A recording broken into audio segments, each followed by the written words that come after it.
ጤና ይስጥልኝ ክቡራትና ክቡራን ውድ ተመልካዮቻችን ዳጉ የገጽ ስርጭት የውይይት ፕሮግራም የዛሬው አሁን ተጀምሯል። በዛሬው ዳጉ ኢትዮጵያ ከድህነት መውጫ መንገዷ ምንድነው በሚሉና ተያያዥ ጉዳዮች ላይ ውይይት ያደረግን ቆይታ እናደርጋለን።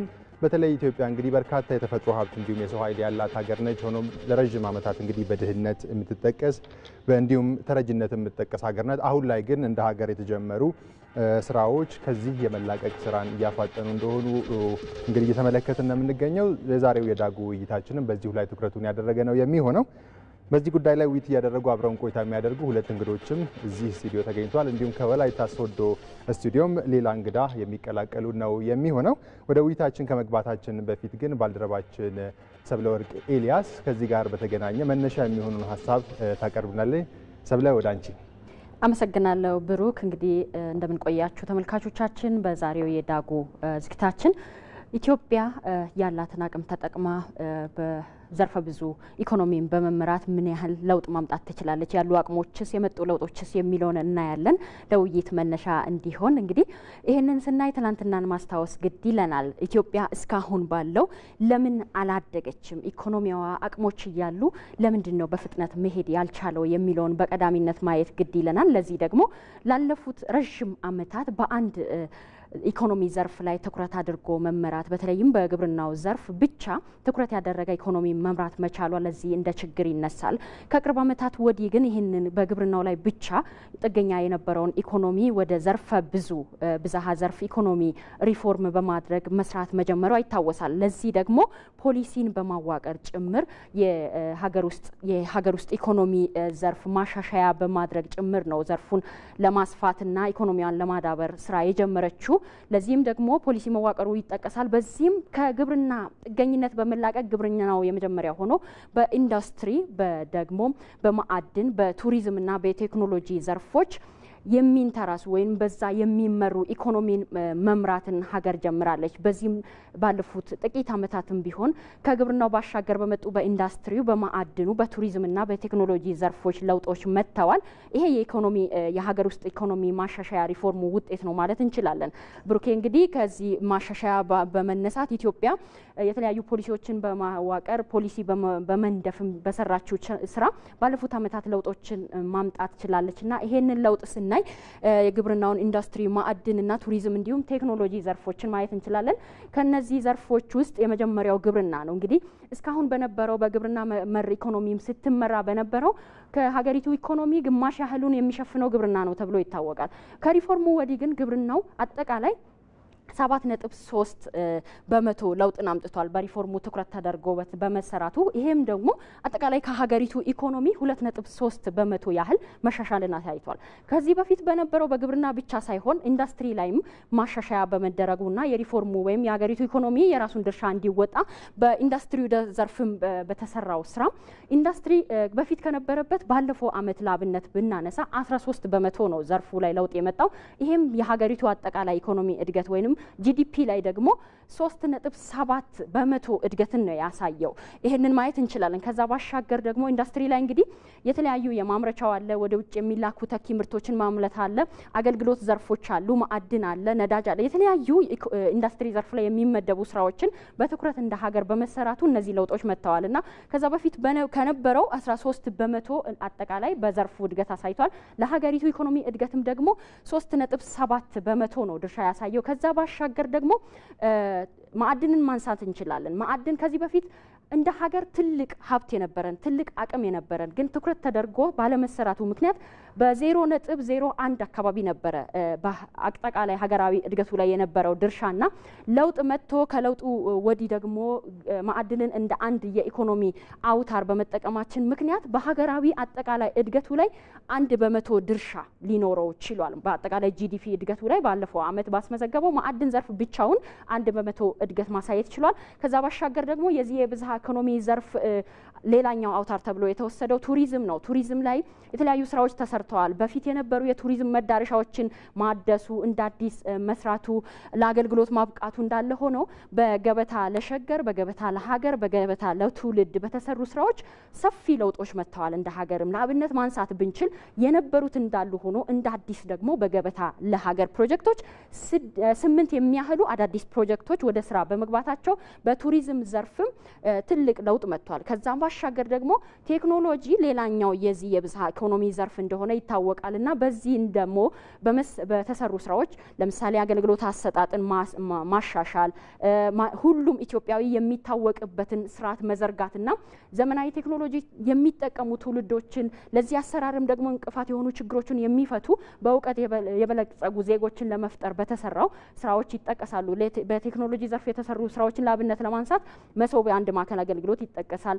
የፋይዳ አገልግሎት ይጠቀሳል። ከዛ ባሻገር ደግሞ የኮደሮች ስልጠናን ማንሳት እንችላለን። ለአብነት ከነዚህ ስራዎች ውስጥ የኮደር ስልጠና 5 ሚሊዮን ዜጎችን ስልጠና ለመስጠትና በዚህ በኮደር ሰልጥኖ ብቁ ትውልድ እንዲፈራ ታስቦ ነበር። ከዛም ውስጥ ደግሞ እስካሁን ድረስ 2.4 ሚሊዮን የሚሆኑ ወጣቶች ኮደር ስልጠና ወስደው ለዚህ ዘርፍ ብቁ የሆኑ በአይሲቲው ዘርፍ በተለይ ቴክኖሎጂን የሚተገብርና ለሀገር እድገት የራሱን አስተዋጽኦ የሚያበረክት ትውልድን ዜጋን ማፍራት ተችሏል ማለት ነው።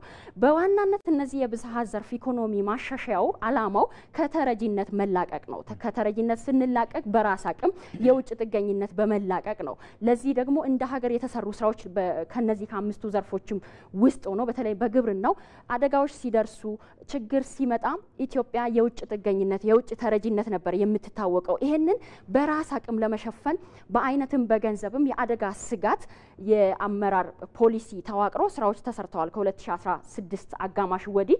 በዚህም ደግሞ የአደጋ ስጋት ክምችት በሚል በገንዘብም በአይነትም በየአካባቢው የተወሰነ ሄክታር መሬት ተወስዶ ለዚህ ማከማቻ እህል በስንዴም ይሁን በሌሎችም በራስ አቅም ችግሮች ሲመጡ ለመቅረፍ ለመወጣት የሚያስችሉ ስራዎች እየተሰሩ ናቸው። ይሄም አበረታች ለውጦች እየመጡ ነው። 1 ዓመት ከምናምን ቢሆንም የተጀመረው ከዛ ባሻገር ይሄ እንግዲህ ከተረጂነት መላቀቅ ነው ባለብዝሃ ዘርፍ ኢኮኖሚ አላማው። ኢትዮጵያ ደግሞ ትልም አላት 2032 ላይ ከአፍሪካ ባለ ግዙፍ ኢኮኖሚ ሀገር ሁለተኛ ለመሆን ከ4 ዓመታት በኋላ ደግሞ 2036 ላይ በአፍሪካ ባለ ግዙፍ ኢኮኖሚ የመጀመሪያዋ ሀገር ለመሆን ወጥና እነዚህን ሁሉ ስራዎችን እየሰራች ነው። በሰራቻቸው ስራዎችም ደግሞ እንደዚህ የመሳሰሉ ለውጦች እየመጡ ይገኛሉና ይህንን ለመነሻ ያህል ያሉ መረጃዎችን አድርሻለሁ። ብሩክ ደግሞ ከእንግዶቻችንና ከተመልካቾች ጋር ሰፊ ውይይት እንደሚኖራችሁ ተስፋ አደርጋለሁ። አመሰግናለሁ። በጣም አድርገን ነው የምናመሰግነው ሰብለ። በተለይ ለውይይታችን ለዛሬ ውይይታችን መነሻ የሚሆኑ በጣም ጥሩ ሀሳቦችን እንደ ሀገር ያሉ አቅሞችንም ያመላከተ መረጃ ነበር ያደረሽን። በጣም አድርገን ነው የምናመሰግነው። መልካም ቀን ይሁንልሽ። መልካም ጊዜ። እሺ፣ ወደ ስቱዲዮ ተመልሰናል። ወደ ውይይታችን ማለት ነው። እንኳን ደህና መጣችሁ። በቅድሚያ ክቡራትና ክቡራን ተመልካዮቻችን እዚህ ስቱዲዮ የሚገኙ እንግዶችን ላስተዋውቃችሁ። ከኔ ቀጥሎ የሚገኙት ዶክተር ዱጋሳ ሙሉጌታ ናቸው። ዶክተር ዱጋሳ በአዲስ አበባ ሳይንስና ቴክኖሎጂ ዩኒቨርሲቲ የምጣኔ ሀብት መምህርና ተመራማሪ ናቸው። ቀጥለው የሚገኙት ደግሞ ዶክተር ሲሳይ ደመቁ ናቸው። ዶክተር ሲሳይ በአዲስ አበባ ሳይንስና ቴክኖሎጂ ዩኒቨርሲቲ የውሃ ሀብት አስተዳደር መምህርና ተመራማሪ ናቸው። እንዲሁም ደግሞ ከወላይታ ሶዶ ስቱዲዮአችን የኢቢሲ ስቱዲዮ ማለት ነው ሌላ እንግዳ በኋላ ላይ የሚቀላቀሉ እንግዳ አሉ። በእርግጥ መስመር ላይ ተገኝተዋል እንግዳችን። እሳቸው ደግሞ አቶ ተመስገን ተስፋዬ ናቸው። አቶ ተመስገን በወላይታ ሶዶ ዩኒቨርሲቲ ቢዝነስና ኢኮኖሚክስ ኮሌጅ የአካውንቲንግና ፋይናንስ ትምህርት ክፍል መምህርና ተመራማሪ ናቸው። ከሶስቱ እንግዶች ጋር ውይይት ያደረግን ቆይታ እናደርጋለን። እናንተም ሀሳብ፣ አስተያየት፣ ጥያቄ ካላችሁ በስቱዲዮ ስልክ መስመራችን 011274235 ላይ እየደወላችሁ ሀሳብ፣ አስተያየት፣ ጥያቄዎቻችሁ ልታቀርቡ ትችላላችሁ። አብራችሁን ነው።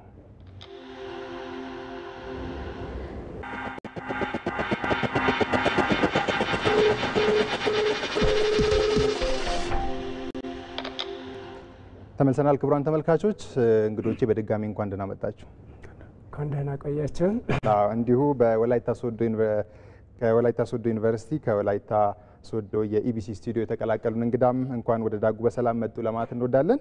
እንግዲህ መነሻ ላይ ቀደም ብላ ባልደረባይ ሰብለ ወርቅ ኤልያስ ለመነሻ ለዛሬ ውይይታችን መነሻ የሚሆኑ ሀሳቦችን አንስታለች። በተለይ ኢትዮጵያ ከድህነትና ከተረጂነት ለመላቀቅ እንደ ሀገር የያዘችው ራዕይ ያለ ሀገራዊ ራዕይ ያለ እነዚህን ሀገራዊ ራዕይ ለማሳካት ደግሞ የተጀመሩ ጅምሮችን ያመላከተ መረጃ አንሳልን ነበርና ያው ውይይታችንም ትኩረቱን የሚያደርገው በዚህ ላይ ነው። ዶክተር ከርሶ ልጀምር። ቀደም ብላ ሰብለም ስታነሳው ነበረ። እንደሚታወቀው ደግሞ ኢትዮጵያ በተፈጥሮ ሀብት በጣም የታደሉ ከሚባሉ ሀገራት ውስጥ አንዷ ነች። የህዝብ ቁጥሯን ብንመለከት እንግዲህ 130 ሚሊዮን ይሆናል ተብሎ የሚገመት የህዝብ ቁጥር ያላት ሀገር ነች። ይሄ በጣም ከፍተኛ ነው። እንግዲህ የተፈጥሮ ሀብትንም ደግሞ የህዝብ ቁጥርንም ስንመለከት እንግዲህ ለአንድ ሀገር እድገት በጣም መሰረታዊ የሚባሉ ነገሮች ናቸውና ከዚህ አንጻር ይህን የተፈጥሮ ሀብት ደግሞ ይህን ያክል ከፍተኛ የሆነ የህዝብ ቁጥር ይዛ ኢትዮጵያ እስከ ዛሬ ለረጅም ዓመታት እንግዲህ በተረጂነት ውስጥ የቆየች ሀገር ነበረች። አሁን በርካታ ለውጦች ቢኖሩም እና እነዚህን ሀብቶች ይዘን እስከ ዛሬ እንዴት በድህነት ውስጥ ቆየን? እሱን እንደመነሻ እናድርገው ዶክተር። አመሰግናለሁ አቶ ብሩክ። ኢቢሲ ዳጉንም አመሰግናለሁ። ያለችን እውቀት ለሀገራችን ለህዝባችን ለማካፈል በመታደላችን በጣም አመሰግናለሁ። የሚጠበቅብንም ነው፣ ግዴታችን ነው። ወደ ጥያቄው ስንመለስ የእልህም የቁጭትም ጥያቄ ነው። ስለ ወደ ሀብት እንመጣለን። የተፈጥሮ ሀብት አንዱ ከተፈጥሮ የተቸረ ሰው ነውና ትልቁ ከፈጣሪ ቀጥሎ ይህንን አለን። ይህን እያለን አንዴ ሁለቴ መረዳት ይኖራል። እድሜ ልካችን ለምን እንረዳለን? ለምን ጥገኛ እንሆናለን? ለምን እንራባለን? ለምን እንሰደዳለን? የሚለው በጣም ይቆጫል። ለምንስ እንዲሆነ ማን ነው እንዲህ ያደረገው የሚለው ጥያቄ ሁላችንም የተማሪም ያልተማሪ የሚኮረኩር ነው። ምክንያቱም እንደ ሰው ተፈጥረን የቀለም ጉዳይ ካልሆነ በስተቀር ነጭና ጥቁሩን የሚለይ ነገር ሴታፑና ያስተሳሰብ ካልሆነ በስተቀር የሚለየን ነገር የለምና ያን ይዘን ለምንድን ነው ተረጂ የምንሆነው? ምንድን ነው የጎደለን? ምንድን ነው ያልተስተካከለ የሚለው የእልህም የቁጭትም ነውና እንግዲህ ወደ ተፈጥሮ ሀብቱ ስንነሳ ምንድን ነው ያለን ብለን በምናነሳበት ጊዜ ሰው ትልቁ የተፈጥሮ ሀብት ነው። እኔ ባለኝ መረጃ ከአንዳንድ ቁጥሮች ብንነሳ ቁጥሩ አይዋሽም፣ ሰው ቢዋሽም እና ወደ ይላሉ የተለያዩ ዳታዎችን ሳገላብጥ ከ130 በላይ ብለን እንወስዳለን። እኔ ባለኝ መረጃ በኢትዮጵያ ስታቲስቲክስ 132.1 ሚሊዮን ነው። በሌሎች ወርልዶሜትሪ እና በመሳሰሉት ደግሞ 135 ሚሊዮን ነው። በዚህ ምን በዛ ምን 130 ሚሊዮን በላይ ህዝብ አለን። ይሄ ትልቅ አቅም ነው፣ ትልቅ ፍላጎት ነው፣ ዲማንድ የምንለው ትልቅም ሳፕላይ ነው። ከዛ ስንመጣ ከሰው ሀብት እንግዲህ ፐርሰንቱን ስንወስድ 50.2 የሴት ቁጥርን ነው ፐርሰንት የሚይዘው፣ 49.8 የወንድ ቁጥር ነው የሚይዘው። ያለው ዳታ ሊለዋወጥ ይችላል። ይሄ ትልቅ ሀብት ነው። ወደዛ ስንመጣ እንግዲህ ሀብቶቹ የተፈጥሮ ሀብት አለ፣ እንስሳት፣ እጽዋት፣ ተራራ ምን የምንለው። ከዛ በኋላ ደግሞ የእንስሳት ሀብት አለን፣ በኋላ የምንመጣበት የውሃ ሀብት አለን፣ የአየር ንብረት ሀብት አለን። ይህ ሁሉ ሀብት ግብአት ናቸው ለምርት። ይህን ስንወስድ ወደ ከብት ስንሄዳውን ከተል የሚሉት ወደ 7.3 ሚሊዮን አለን። መረጃ ስለሚረዳን ነው። በጎች ወደ 42 ሚሊዮን አካባቢ አለን። ፍየሎች 52.2 ሚሊዮን አለን። ዶሮና የመሳሰሉ ወደ 60 ሚሊዮን፣ ግመል 8.1፣ ዝዋይን እንግዲህ እንደ የሃይማኖታችን ብናይ አሳማ የመሳሰሉት 29 ሺህ አለን። ፈረሶች 2.1፣ አህዮች የተለያዩ የእንስሳት ሀብቶች አለን እንደ ሀገር አሉን። እነኚህ አሉን። እንግዲህ ይሄ የተፈጥሮ ሀብት ነው። ጂኦግራፊ ደረጃ ስንሄድ የአየር ጸባዩ የተለያየ ነው። አየር ጸባይ ለምንድን ነው የምናነሳው? ለእህል አበቃቀል አመራረት፣ ለእንስሳት አረባቢ ይጠቅመናል። ከውርጭ ከራስ ዳሸን ጀምረን የውርጭ ዞን የሚባል አለ በአማርኛችን፣ የደጋ ዞን የሚባል አለ፣ የወይና ደጋ ዞን የሚባል አለ፣ የቆላ ዞን፣ የበረሃ ዞን። እንደመታደሎ ነው ዓለም ላይ የሌለው ምናልባት ኳታር በስተቀር ከባህር ወለል በታች እስከ 120 ከባህር ወለል በታች እንደነ ኤርታሌ ብንወስዳል። ይሄ ልዩ ያደርገዋል። ልዩ ሲያደርግ ለእህል አመራረት፣ ለእንስሳት አረባብ፣ ለግብርና ለመሳሰሉት ይሄ አግሮ ኢኮሎጂ በጣም ጠቃሚ ነው። እንግዲህ ይሄን ሁሉ ይዘን ለምን ደሃየን፣ ለምን እንራባለን፣ ለምን እንሰደዳለን የሚለው ጥያቄዎች እንግዲህ ቁጭትን የሚያመጡ እነሱ ናቸውና ወደዙ ተመልሰን አሁን መንገዶችን ይዘናል። እንግዲህ ምክንያቱም ከታሪክ ስለምንነሳ የነበርን በቴሌቪዥን ላይ ሁሉ ጊዜ ትልቅ ነበርን ትልቅ እንሆናለን ይላል። ትልቅ ከነበርን ነው ይሄንን ነው ጥያቄው። ትልቅ ነበርን ዳሸን ላይ ነበር። አሁን ዳሎል ወረን ነው ወዜ ዞረን ትልቅ እንሆናለን ማለት የሆነ ጋፕ አለ ማለት ነው። እንግዲህ ቁጭት ነው ይሄ ትልቅ እንሆናለን። የሁሉ ሀብት ይዘን የሉ ህዝብ ይዘን የተማሪም ያልተማሪም ይዘን ለምን ዳየን ለምን እንሰደዳለን ለምን እንራባለን? አንድ ሁለት መረዳት አለ። ፎሬን ኤድ የሚሉት ለምንድን ነው ለጊዜ የምንረዳው የሚለው ጥያቄ ምሁሩንም ገበሬውንም የጤና ባለሙያንም የዜና ባለሙያንም አርቲስቱን የሚቆጭ ነው። በዚህ የማይቆጭ ለምና እነኚህ ነገሮች እንግዲህ ማንሳቱ ትልቅ ነገር ሆኖ አሁን የጀመርነው ነገር አለ። በኋላ የምንመጣበት እንግዲህ ብዛ ምርት ብዛ ህይወት ነው የሚባል ነገሮች አሉና ወደ ታሪክ ስንመለስ ብዙ ነገሮች ስላሉ ታሪኩን በኋላ በመካከል እናነሳ እንችላለን። ለምን እንዲሆን የሚለው ጥያቄ ግን በሁሉም ህዝብ ቁጭት አለ። ቁጭቱ ደግሞ ከዚህ እንዴት እንውጣ የሚለው ጥያቄ የሚያነሳ ይመስለኛል። መልካም ዶክተር፣ ወደ ዶክተር ሲሳይ ልምጣ። እዚሁ ጥያቄ ላይ እንቆይና እንግዲህ ኢትዮጵያ ቀደም ብለው ዶክተርም ሲያነሱ እንደነበረው በተፈጥሮ ሀብትም በሰው ሀብትም በጣም የታደለች ሀገር እንደሆነች ይነገራል። ደግሞ እውነታውም እሱ ነውና አሁን እንግዲህ ለረጅም ዓመታት በድህነት በተረጂነት የምትጠቀስ ሀገር ነበረች። አሁን ላይ ደግሞ የመጡ ለውጦች በርካታ እድገት እየታየ እንደሆነ ምንመለከተው ማንኛውም ኢትዮጵያ የሚገነዘበውና የሚመለከተው ነገር ነው። እነዚህን ሁሉ ሀብቶች ይዘን ለዓመታት እንዴት ድህነት ውስጥ ቆየን የሚል የብዙዎች ቁጭት ነው። በተለይ ደግሞ አሁን ላይ በጠቅላይ ሚኒስትር ዶክተር አብይ አህመድ ሀሳብ አመንጭነትም የተሰሩ ትልልቅ ፕሮጀክቶችንም ስንመለከት እነሱ ያመጡትን ለውጥንም ስንመለከት እነዚህ ሀብቶች ቀድመውም የነበሩ ነበረ። የማልማት ችግር ነበረ እንደ ሀገር እንጂ ይሄ ሀብት ቀድሞም የነበረ ነበር በሚል ብዙዎች ቁጭታቸውን ያነሳሉና እነዚህ ሁሉ ሀብቶች ከነበሩን እስከዛሬ ለምን ድህነት ውስጥ ቆየን ዶክተር?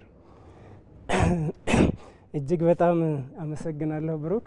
ኤቢሲንም ማመስገን ፈልጋለሁኝ። አድማጭ ተመልካቾቻችንም እንደው ከኛ ጋራ ብዙ እንዲቆዩ ለማድረግ ይሄ ነገር ከሆነ የፖለቲካ ድህርም ውጪ በጣም የሰፋ ጉዳይ ስለሆነ ሰፋ አድርገን ማየት ይገባናል። ድህነት በጣም ዘርፈ ብዙ ነው፣ ብዙ ገጽ አለው። በአንድ ቅድም ሰብለ እንደገለጸችውም በአንድ አይነት ውሳኔ ብቻ የሚፈታም አይደለም። ድህነት ብር ማጣት ወይም ብር መኖር ብቻም አይደለም። ብር ኖሮ ድህነት አለ፣ እውቀት ኖሮ ድህነት አለ፣ የተፈጥሮ ሀብት ኖሮ ድህነት አለ። ከዛ አንጻር ነው ማየት ያለብን። ስለዚህ በጣም ብዙ ብር ኖሮን ዘመናዊ ቤት ኖሮን ቆሻሻ ውስጥ እየተንደፋደፍን የምንኖር ከሆነ ወይም ቆሻሻ ሀገር እየኖርን ከሆነ ስቲል ድሃ ነን፣ ድህነታችን ይቀጥላል ማለት ነው። ብዙ የበለጸገ አሁን ወደ ገጠሩ ኢትዮጵያ ብንሄድ በስብዕና በጣም የበለጸጉ እናትና አባቶች አሉ፣ ብዙ ያልተበረዙ ማለት ነው። በሃይማኖትም እጅግ በጣም ብዙ እሴቶች አሉ። ግን ያን ማውጣት ካልቻልንና ሀገራዊ ማድረግ ካልቻልን አሁንም ድሃ ነን ማለት ነው። እና የቅድሙ በጣም ዘርፈ ብዙ የሆነ እንቅስቃሴ የሚያሳየን ይሄን ድህነትን ከመረዳት አኳያ መሆኑ እጅግ ደስ ይላል። ለምን ድሃ ሆን ሲባልም መፍትሄው ያለው እዚሁ የታጨቁ ዘርፈ ብዙ ገጸ ብዙ የሆኑ የድህነት መስፈርቶች ውስጥ ናቸው። ለምሳሌ የቁሳዊና የምጣኔ ሀብት ድህነት ጠፍንጎ የሚይዘን እሴት አንፈጥርም ማለት ነው። ያለን የተፈጥሮ ሀብት ላይ ቁጭ ብለን ጭራሽ ያን የተፈጥሮ ሀብት እያመናመንን ለጥቅም እንዳይውል እያደረግን የምንሄድ ከሆነ ያን ሀብት እሴት ፈጥሮ ምግብ ሊሆንልን አይችልም፣ ጤና ሊሆንልን አይችልም፣ ትምህርት እየሆነ ያለው እሱ ነው። እንደውም አንዳንዴ የግጭት መንስኤ ይሆናል። በኢትዮጵያም ከኢትዮጵያ ውጭ ያሉ ብዙ ሀገሮች ሀብት የግጭት መንስኤ ይሆንና ዞሮ ይሄ የድህነት አዙሪት ውስጥ እየተንከራተትን እንኖራለን ማለት ነው። እንደኔ ያለ የውሃ ባለሙያ የሆነ ደግሞ የኢትዮጵያ ድህነት በጣም እጅግ በጣም አሳዛኝ ነገር ነው የሚሆነው። ኢትዮጵያ የምስራቅ አፍሪካና የሰሜን አፍሪካ የውሃ ማማ ነች ትባላለች። ያን ያደረጋት እንደው ዝም ብሎ ከሳተላይትም ቢሆን ስናይ ከፍ ያለ መልክዓ ምድር አላት፣ ዝቅ ያለ መልክዓ ምድር አላት።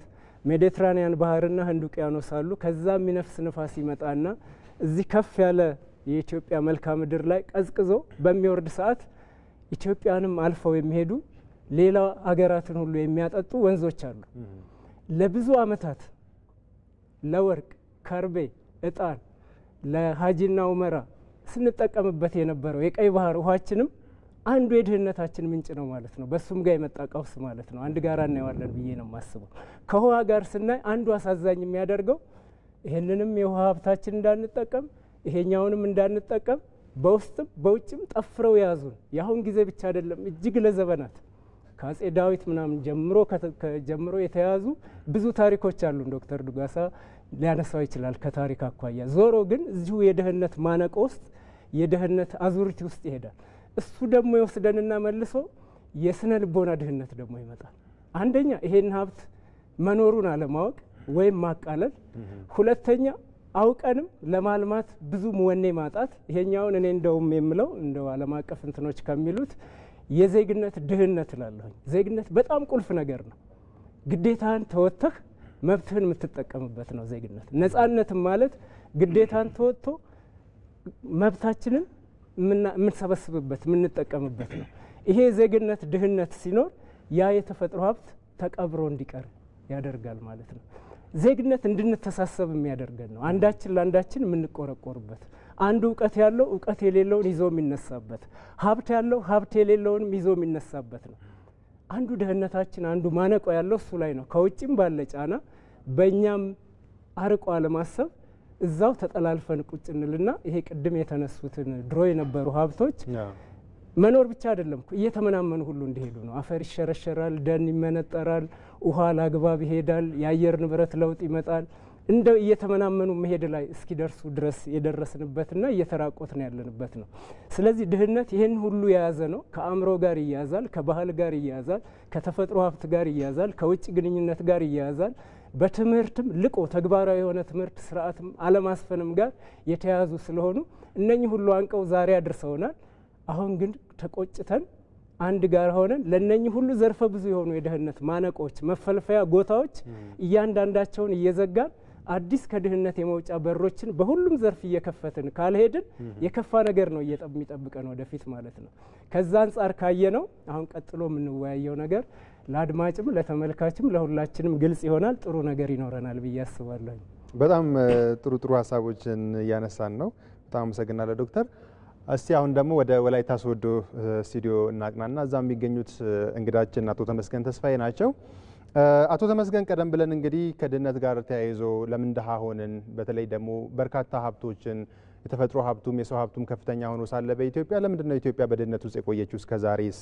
ቁጭት ውስጥ ምንድን ነው የሚለውን ሀሳብ እያነሳን እየተወያየን ነው የምንገኘው እና በቅርብ ዓመታት ደግሞ እንደ ሀገር የተጀመሩ ትልልቅ ፕሮጀክቶችም አሉ፣ ትልልቅ ሀገራዊ ራዕዮችም አሉ። ከድህነት ከተረጂነት ከእርዳታ ለመላቀቅ የሚደረጉ ጥረቶችና አሁን ላይ በመንግስት የተጀመሩ ከጥገኝነት ከእርዳታ እና እንዲሁም ደግሞ ከድህነት ለመላቀቅ የሚደረጉ ጥረቶችን መንግስታዊ እንዲሁም ሀገራዊ ጥረቶችን እንዴት ያዩታል እርስዎ?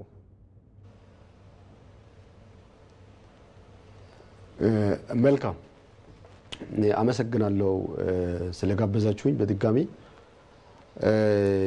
ይሄ በጣም ሀገራዊና ወቅታዊ አንገብጋቢ የሆነ ኢሹ ነው። ስለዚህ ቅድም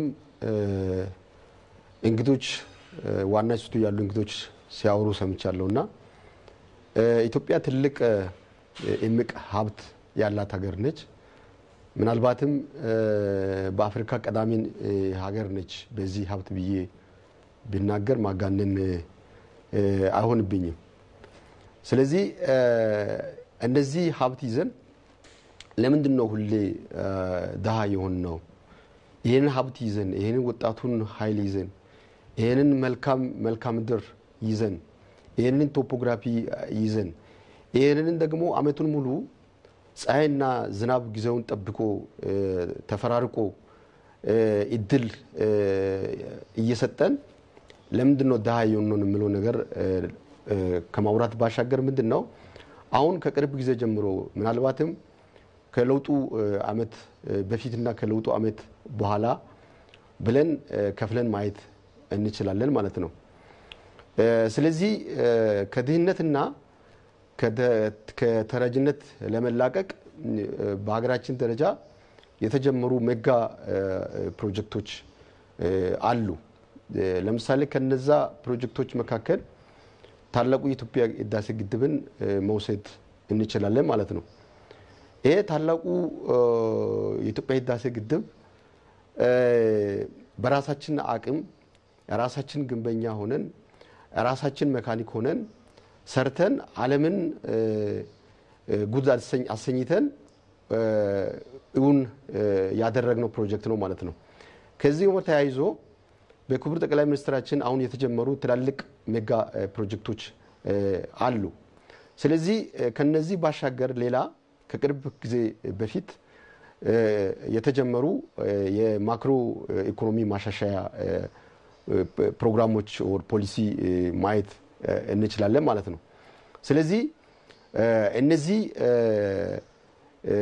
አሁን ከአንድ ዓመት በፊት ኦር ከሁለት ዓመት በፊት የተጀመሩ ማክሮ ኢኮኖሚ ፖሊሲ ማሻሻያ ምን አይነት ጥሩ ተስፋ ይዞልን መጣ የሚለው ነገር ላይ ማየት እንችላለን። ስለዚህ በሰፊው ወደዚህ ከመሄድ በፊት ይሄ ማክሮ ኢኮኖሚክ ማሻሻያ ዋናው የሚያጠነጥነው ሀገር በቀል ኢኮኖሚ ኦር ሆም ግሮውን ኢኮኖሚክ ሪፎርም አጀንዳ ተብሎ መጥራት እንችላለን ማለት ነው። ይሄ ምን አይነት እድል ይሰጠናል ብለን ብናስብ ከዚህ በፊት የነበረው ስርዓት በአንድ ኢኮኖሚክ ሴክተር ወይም በግብርና ብቻ ላይ የተንጠላጠለ ነበር። አሁን ግን ይሄ ማክሮ ኢኮኖሚ ማሻሻያው ብዙ ተስፋ ይዞልን መጥቷል ማለት ነው። ስለዚህ ይሄ ማክሮ ኢኮኖሚ ማሻሻያ ሀገር በቀል ከመሆኑም ባሻገር በስራ ፈጠራ ላይ ኢትዮጵያ በምግብ ሉዓላዊነት ራሷን እንድትችል ትልቅ ሚና የሚጫወት ኢኮኖሚክ ፖሊሲ ማሻሻያ ነው ብዬ መውሰድ እችላለሁ። ምክንያቱም ከዚህ በፊት በነበረው ከዚህ ከማክሮ ኢኮኖሚ ማሻሻያ በፊት የነበሩ የኢኮኖሚ እንቅስቃሴያችን ምን ይመስላል ብለን ማየት እንችላለን። ስለዚህ ምንድነው እነዚህ አሁን በቅርብ ጊዜ እውን የሆኑ ማክሮ ኢኮኖሚ ፖሊሲ ማሻሻያ ብዙ ኦፖርቹኒቲ ኦር ብዙ አማራጮችን ይዞልን መጥቷል ብዬ ማሰብ ይጀምራሉ። ስለዚህ ከዚህ በኋላ በሚኖረው ከድህነት ለመላቀቅ ከተረጅነት ለመላቀቅ ሁሌ በቴክኖሎጂ በሐሳብ ጥገኛ ከመሆን ራሳችን ችለን የራሳችንን ምርት አምርተን ቫልዩ አድርገን ወጪ ምርቶችን በመጨመር ከውጪ የሚመጡ ኢምፖርት የሚደረጉ ምርቶችን በመቀነስ በመተካት ሳብስቲቱት በማድረግ ኢትዮጵያ የጀመረችውን አሁን የኢኮኖሚክ ሪፎርምን ወደፊት በማስኬድ ከድህነት ለመውጣት ትልቁ ሚና ይጫወታል ብዬ አስባለሁ። ስለዚህ ከዚህ ቀጥሎም በብዙ መንገድ የምናወራው ነገሮች ስላሉ አሁን ላይ ይሄን ማለት ይችላል ማለት ነው። መልካም እናመሰግናለን አቶ ተመስገን። እንግዲህ አቶ ተመስገን በተለይ በርካታ ሀሳቦችን አንስተዋል። እንደ ሀገር እንግዲህ ከድህነት ከተረጅነት ለመላቀቅ አሁን ላይ ያሉ የፖሊሲ ማሻሻያዎችን ጨምሮ በተለይ ብዝሃ ዘርፍ ኢኮኖሚ ማድረግ ከዛም ባለፈ የማክሮ ኢኮኖሚ ማሻሻያውንም ጨምረው እንደ ሀገር ደግሞ ትልቅ ፕሮጀክቶችን ያሳካንበትና ወደፊትም የተያዙ ፕሮጀክቶች እንደ ሀገር ለሚደረገው ከድህነት ለመውጣት ለሚደረገው ጥረት ውስጥ ከፍተኛ አስተዋጽኦ እንዳለው አንስተዋል። ከዛሬው ውይይታችን ጋር በተገናኘ በሰሞኑ የፓርላማ ማብራሪያቸው ጠቅላይ ሚኒስትር ዶክተር አብይ አህመድ ያነሱት ሀሳብ አለ። ለውይይታችን መነሻ እንዲሆነን እሱ መልእክት ደግሞ ተከታትለን ተመልሰን ወደ ውይይታችን እንገባለን። ሰጪ ታናሽም ቢሆን እርሶ ነው። ተረጅ ሁሌ የተናቀ ነው። ለክብራችን ስንል መገላገል አለብን። ግን ፖለቲካ ላይ ያደርጉታል አንዳንድ ሰዎች ይሄንን ጉዳይ። ተረጅነት ይቅር ስንልም ፖለቲካ ያደርጉታል። ፖለቲካ አይደለም፣ የኢትዮጵያ ክብር ነው። ኢትዮጵያ ልትረዳ አሳፋሪ ነገር ነው። ኢትዮጵያ በሚቀጥሉት 5-10 ዓመታት ከውጭ እርዳታ መቀበል ታቆማለች ያላችሁ ነው? አታቆምም።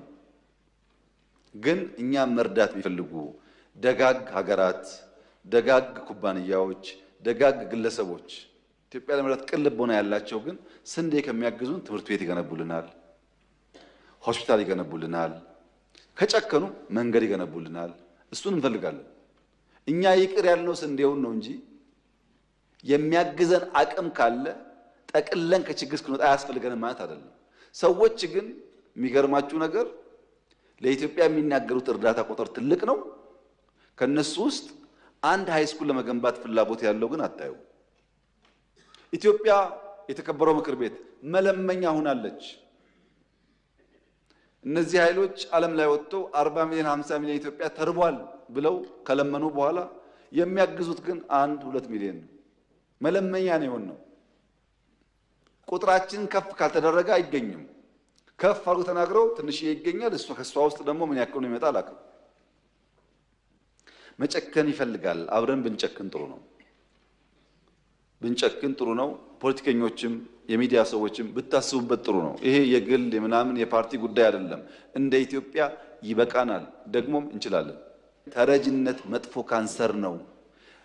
እየተረዳን በቀን 3 ከምንበላ በገዛ አቅማችን 2 በልተን ቢቀርብን ይሻላል ከነክብራችን። መልካም። ቀደም ብለን እንግዲህ የተከታተልነው ጠቅላይ ሚኒስትር ዶክተር አብይ አህመድ በሰሞንኛው የፓርላማ ማብራሪያቸው ከዚህ ከተረጅነት ከመላቀቅና ከሀገራዊ ክብር ጋር ማያይዞ ያነሱት ሀሳብ አለና ተረጅነት እንዲሁም ድህነት ውስጥ መኖር መጥፎ ካንሰር ነው ብለውታል። እንዴት አገኙት ንግግሩን? ጨምሩት ነገር ካለ። አው ይከብዳል፣ ከባድ ነው መረዳት ብዬ ቅድም ማንስቻለሁ። እሳቸውም ያሉት ትክክል ነው።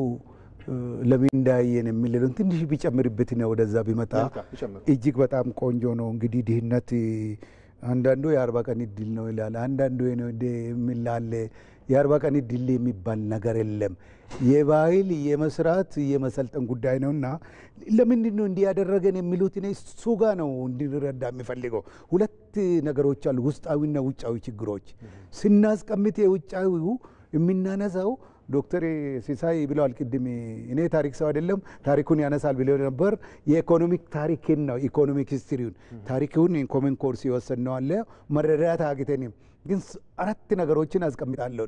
አንደኛው ብዙ ችግር ወደ ኋላ እንድንቀርና እንድንዳህ ያደረጉን ውጫዊው አንደኛው አድዋ ነው።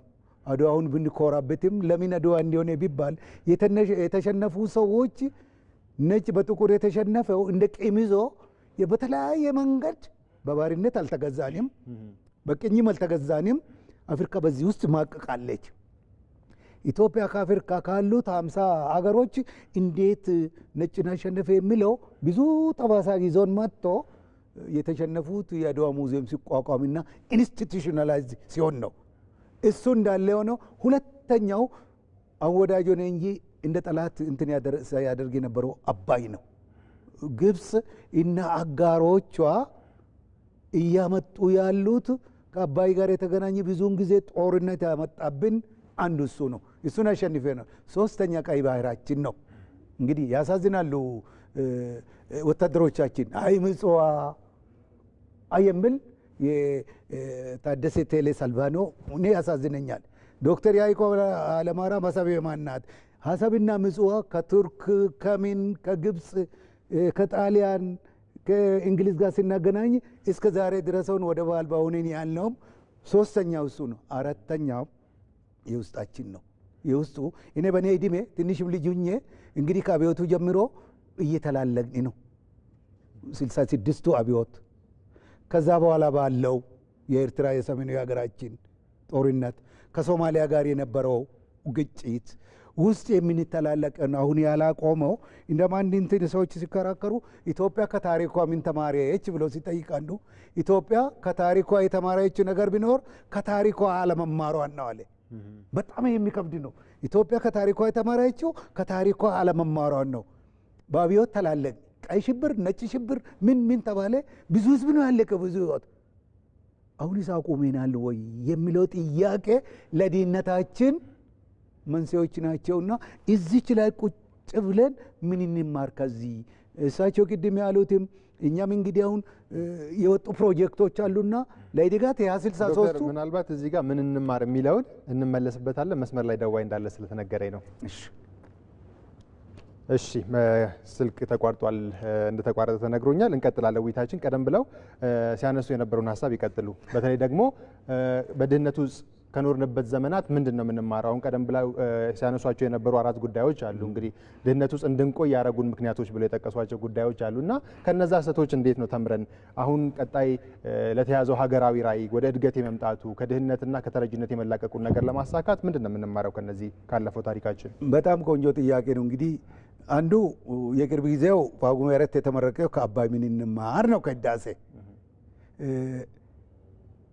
ውርደት ውስጥም ገብተን ነበር። ጀምረን በማካከልም ወድቆ ነበር እኮ እነሱ ተነስቶ ሪቫይቭ አድርጎ ከሞተ አፈርሊሶ መነሳቱና ለምረቃ መብቃቱ ትልቅ ነገር ነው። የግብጽ ብቻ አይደለም።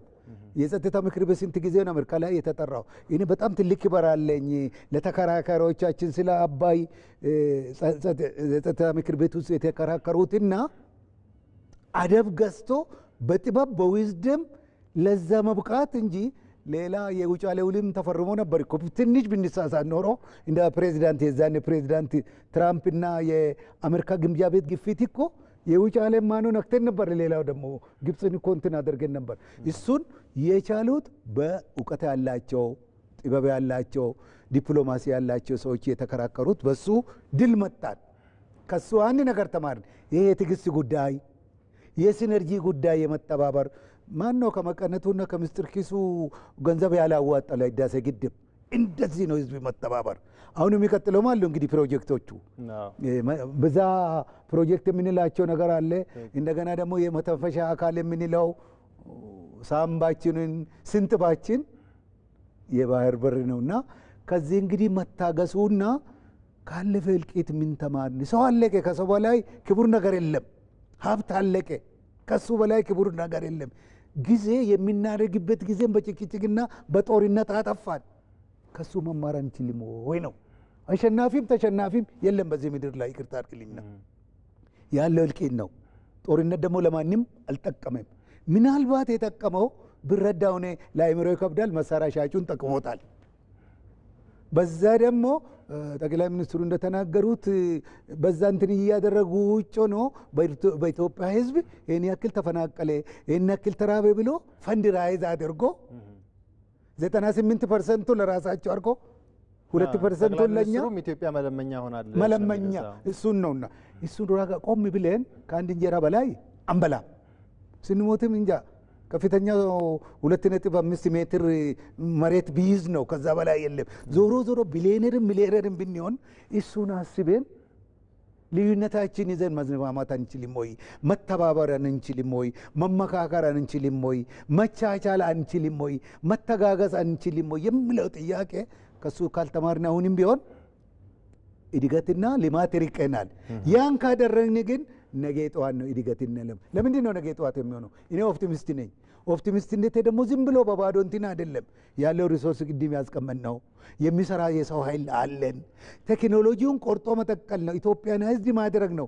አዶፕትና አዳፕት ማድረግ እንጂ ከዜሮ ጀምረን የምንፈጥረው የለም። አሁን እሱን ሰላም ከመጣ ህዝብ ከተባበረና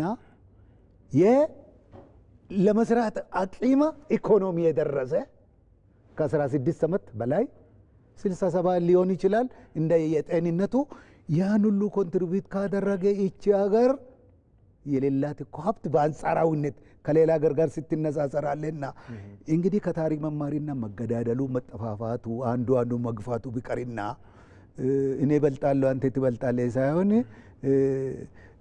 ተጋግዘን ተመካክረን ተረዳርተን ተቻችለን ለዚች ምስኪን የሆነች ሀገር ሳይኖር የሚኖር ህዝብ ሀብት አለው እየኖረ አይደለም። ለምንድን ነው የምንሰደደው? ለምንድን ነው የምንራበው? ለምንድን ነው የምንፈናቀለው የሚለው ጥያቄ ቁጭት ሆኖ መሬቱ በቂ ነው፣ ሀብቱ በቂ ነው፣ ስልጣኑም በቂ ነው። ሁሉም ይፈልጋል ብዬ ባልገምትም እኔውን ስልጣን አለኝ። ዶክተር ሲሳይ ደመቁ ስልጣን አለው። ዶክተር ሆነ ይመክራል፣ ያስተምራል፣ ይማራል። ከዚህ በላይ ስልጣን ምንድን ነው? የግድ እኔ ጠቅላይ ሚኒስትር ወይም ደግሞ የፓርላማ አፈ ጉባኤ መሆን አለብኝ? እንደ ግድ ባለንበት ባለስልጣንን እኛ ከቤተሰባችን ጀምረን ቤተሰባችን ከመራን አገር ልንመራ ስለምንችል ድህነት ታሪክ የሚሆነው እንዲህ አይነት አመለካከት ሲኖር ነው። የአንድ እንትንን ይጠቅስ በዓሉ ግርማ ይመስለኛል ባልሳሳት ከአእምሮ ድህነት የከፋ ነገር የለም ይላል። አንዱ እሱ ነው።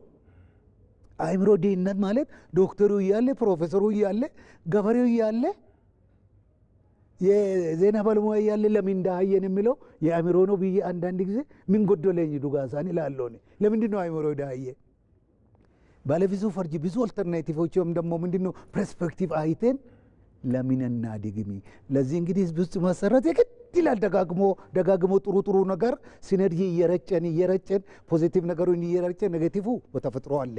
ይህን ከተረዳን ድህነቱና ከልመናው ከእርዳታው እንገላገላለን የሚል እንትን ይኖረኛል። ጥሩ ዶክተር። እሺ ወደ ዶክተር ሲሳይ ልምጣ። እንግዲህ ኢትዮጵያ በጣም ቀደም ብለው እርሶም ሲጠቅሱት እንደነበረው በጣም ከምትጠቀስበት የሀብት አይነቶች አንዱ የውሃ ሀብቷ ነው። በጣም ጎልቶ ይነሳል።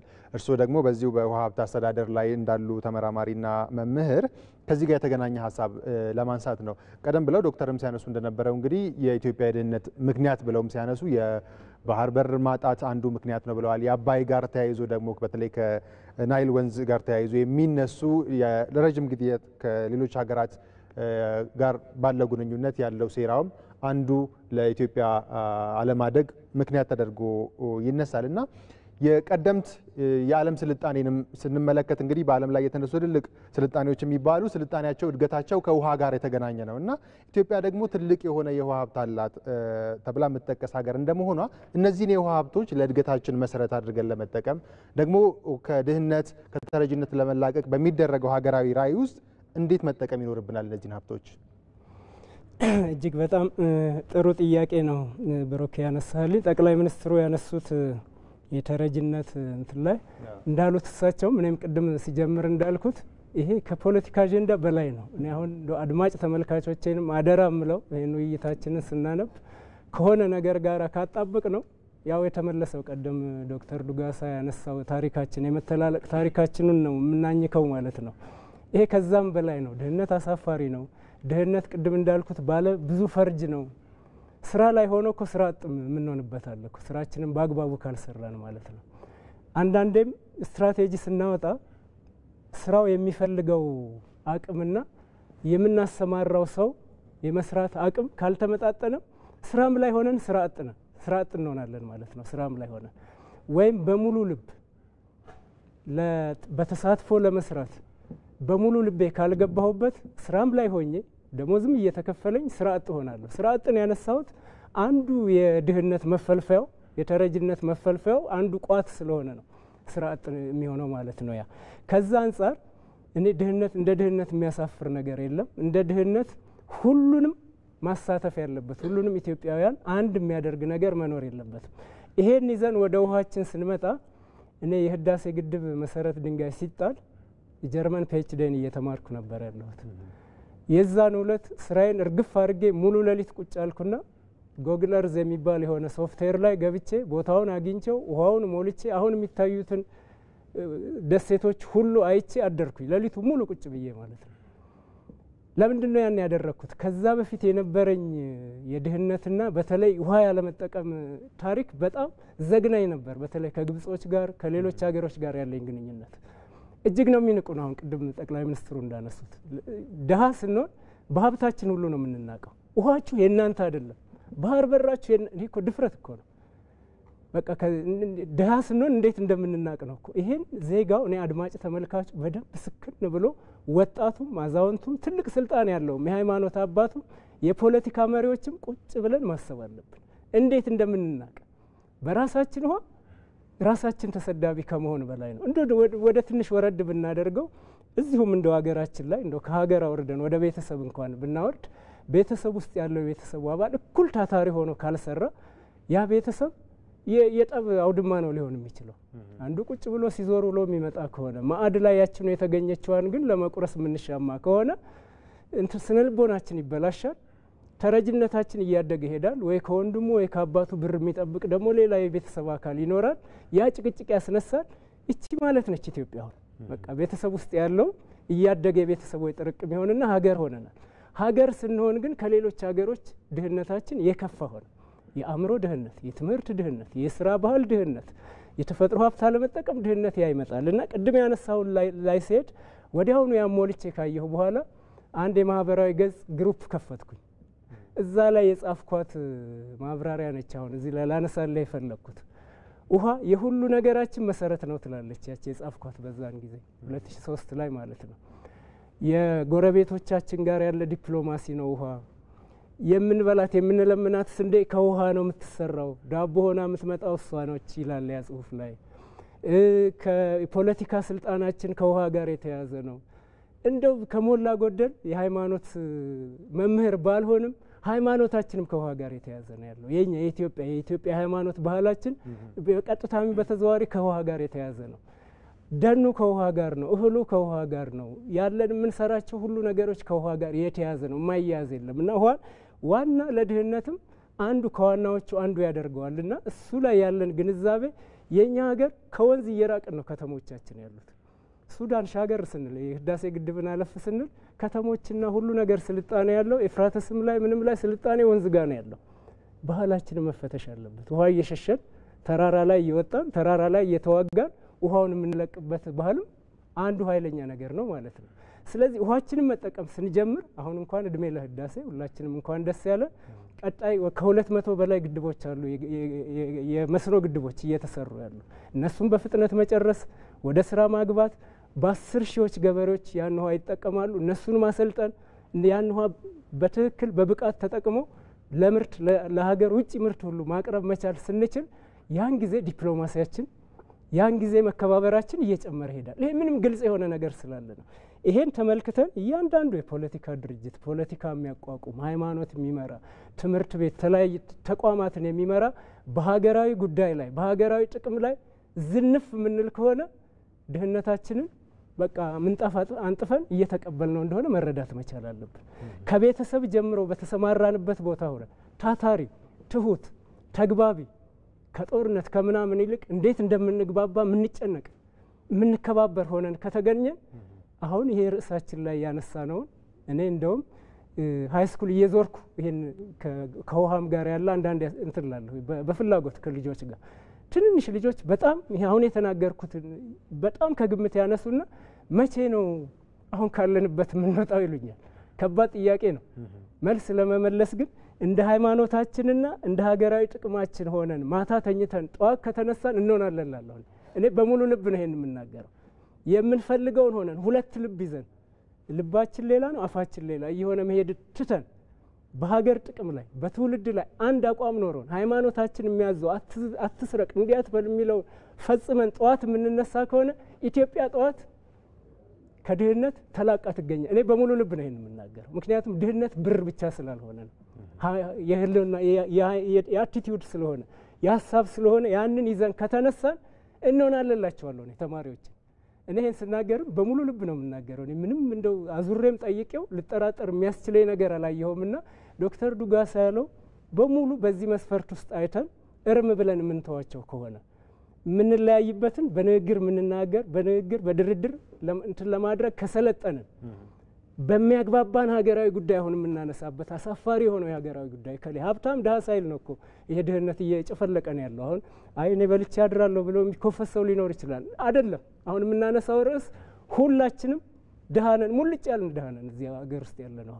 ቅድም ካልኩት ዘርፈ ብዙ ትርጓሜ ጋር አይተን ማለት ይሄን ቁጭት ይዘን ከተነሳ ቅድም የተባለውን ከልመና ከኋላ ቀርነት ከመናቅ ወተን ለመገኘት ጊዜ አይወስድብንም ባይነኝ ነኝ በሙሉ ልብ። በጣም ጥሩ ሀሳቦችን ያነሱት ዶክተር። መስመር ላይ ደዋይ እንዳለ ተነግሮኛል። ሄሎ ጤና ይስጥልኝ። ሄሎ ሄሎ ጤና ይስጥልኝ። ማንም በል ደዋያችን ከየት ነው የሚደውሉት? ከገርጂ ቦሌ ወረዳ 13 ነው። ከየት አሉን? ከገርጂ ወረዳ 13። እሺ በዛሬው ውይይታችን ላይ ሀሳብ፣ አስተያየት፣ ጥያቄ ካሉት መቀጠል ይችላሉ። እሺ ምን መሰለህ ለዚህ የተረጅነት ታሪክ እሺ አመሰግናለሁ ለፈቀድክልኝ። ይሰማሃል? አዎ ይቀጥሉ። ይሰማል። አዎ የተረጅነት ታሪክ በብዛት ስናየው አዎ በብዛት የተረጅነት ታሪክ ሲታይ በብዛት ከመሬት ጋር የተያዘ አጠቃቀም የገጠር መሬት ፖሊሲው ደዋያችን ሄሎ ደዋያችን ትንሽ ለመደማመጥ እንዲያመቸን አጠገቦ ቴሌቪዥን ካለ ይዝጉት። እሺ እና ይቀጥሉ ሀሳቦትን። እሺ ይቀጥሉ ሀሳቦትን። ለተረጅነት ታሪክ የሆነው በብዛት የመሬት አጠቃቀም ነው። የመሬት ይዞታ ላይ ነው። የመሬት ተጠቃሙ የመሬት አከፋፈል መሬት ለራሱ ሲታወጅ ራሱ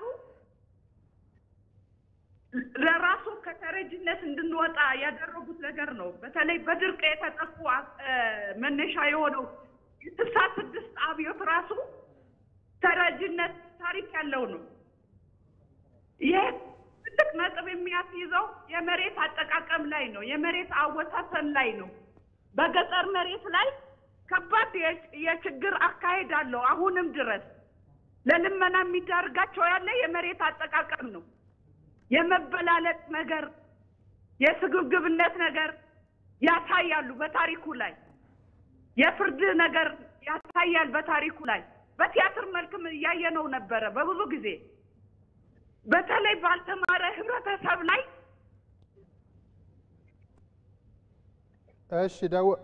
እሺ ክብራትና ክብራ በራሱ የቻለ አካሄድ ያለው ሀሳቦትን ጠቅለል እያደረጉ ደዋያችን የመሬቱ አካሄድ ራሱ አቤት ሀሳቦትን አግኝተነዋል። እንግዲህ ከመሬት ሀብት ጋር ተያይዞ ያለ ጥያቄና ሀሳብ ነው ያሰጡን።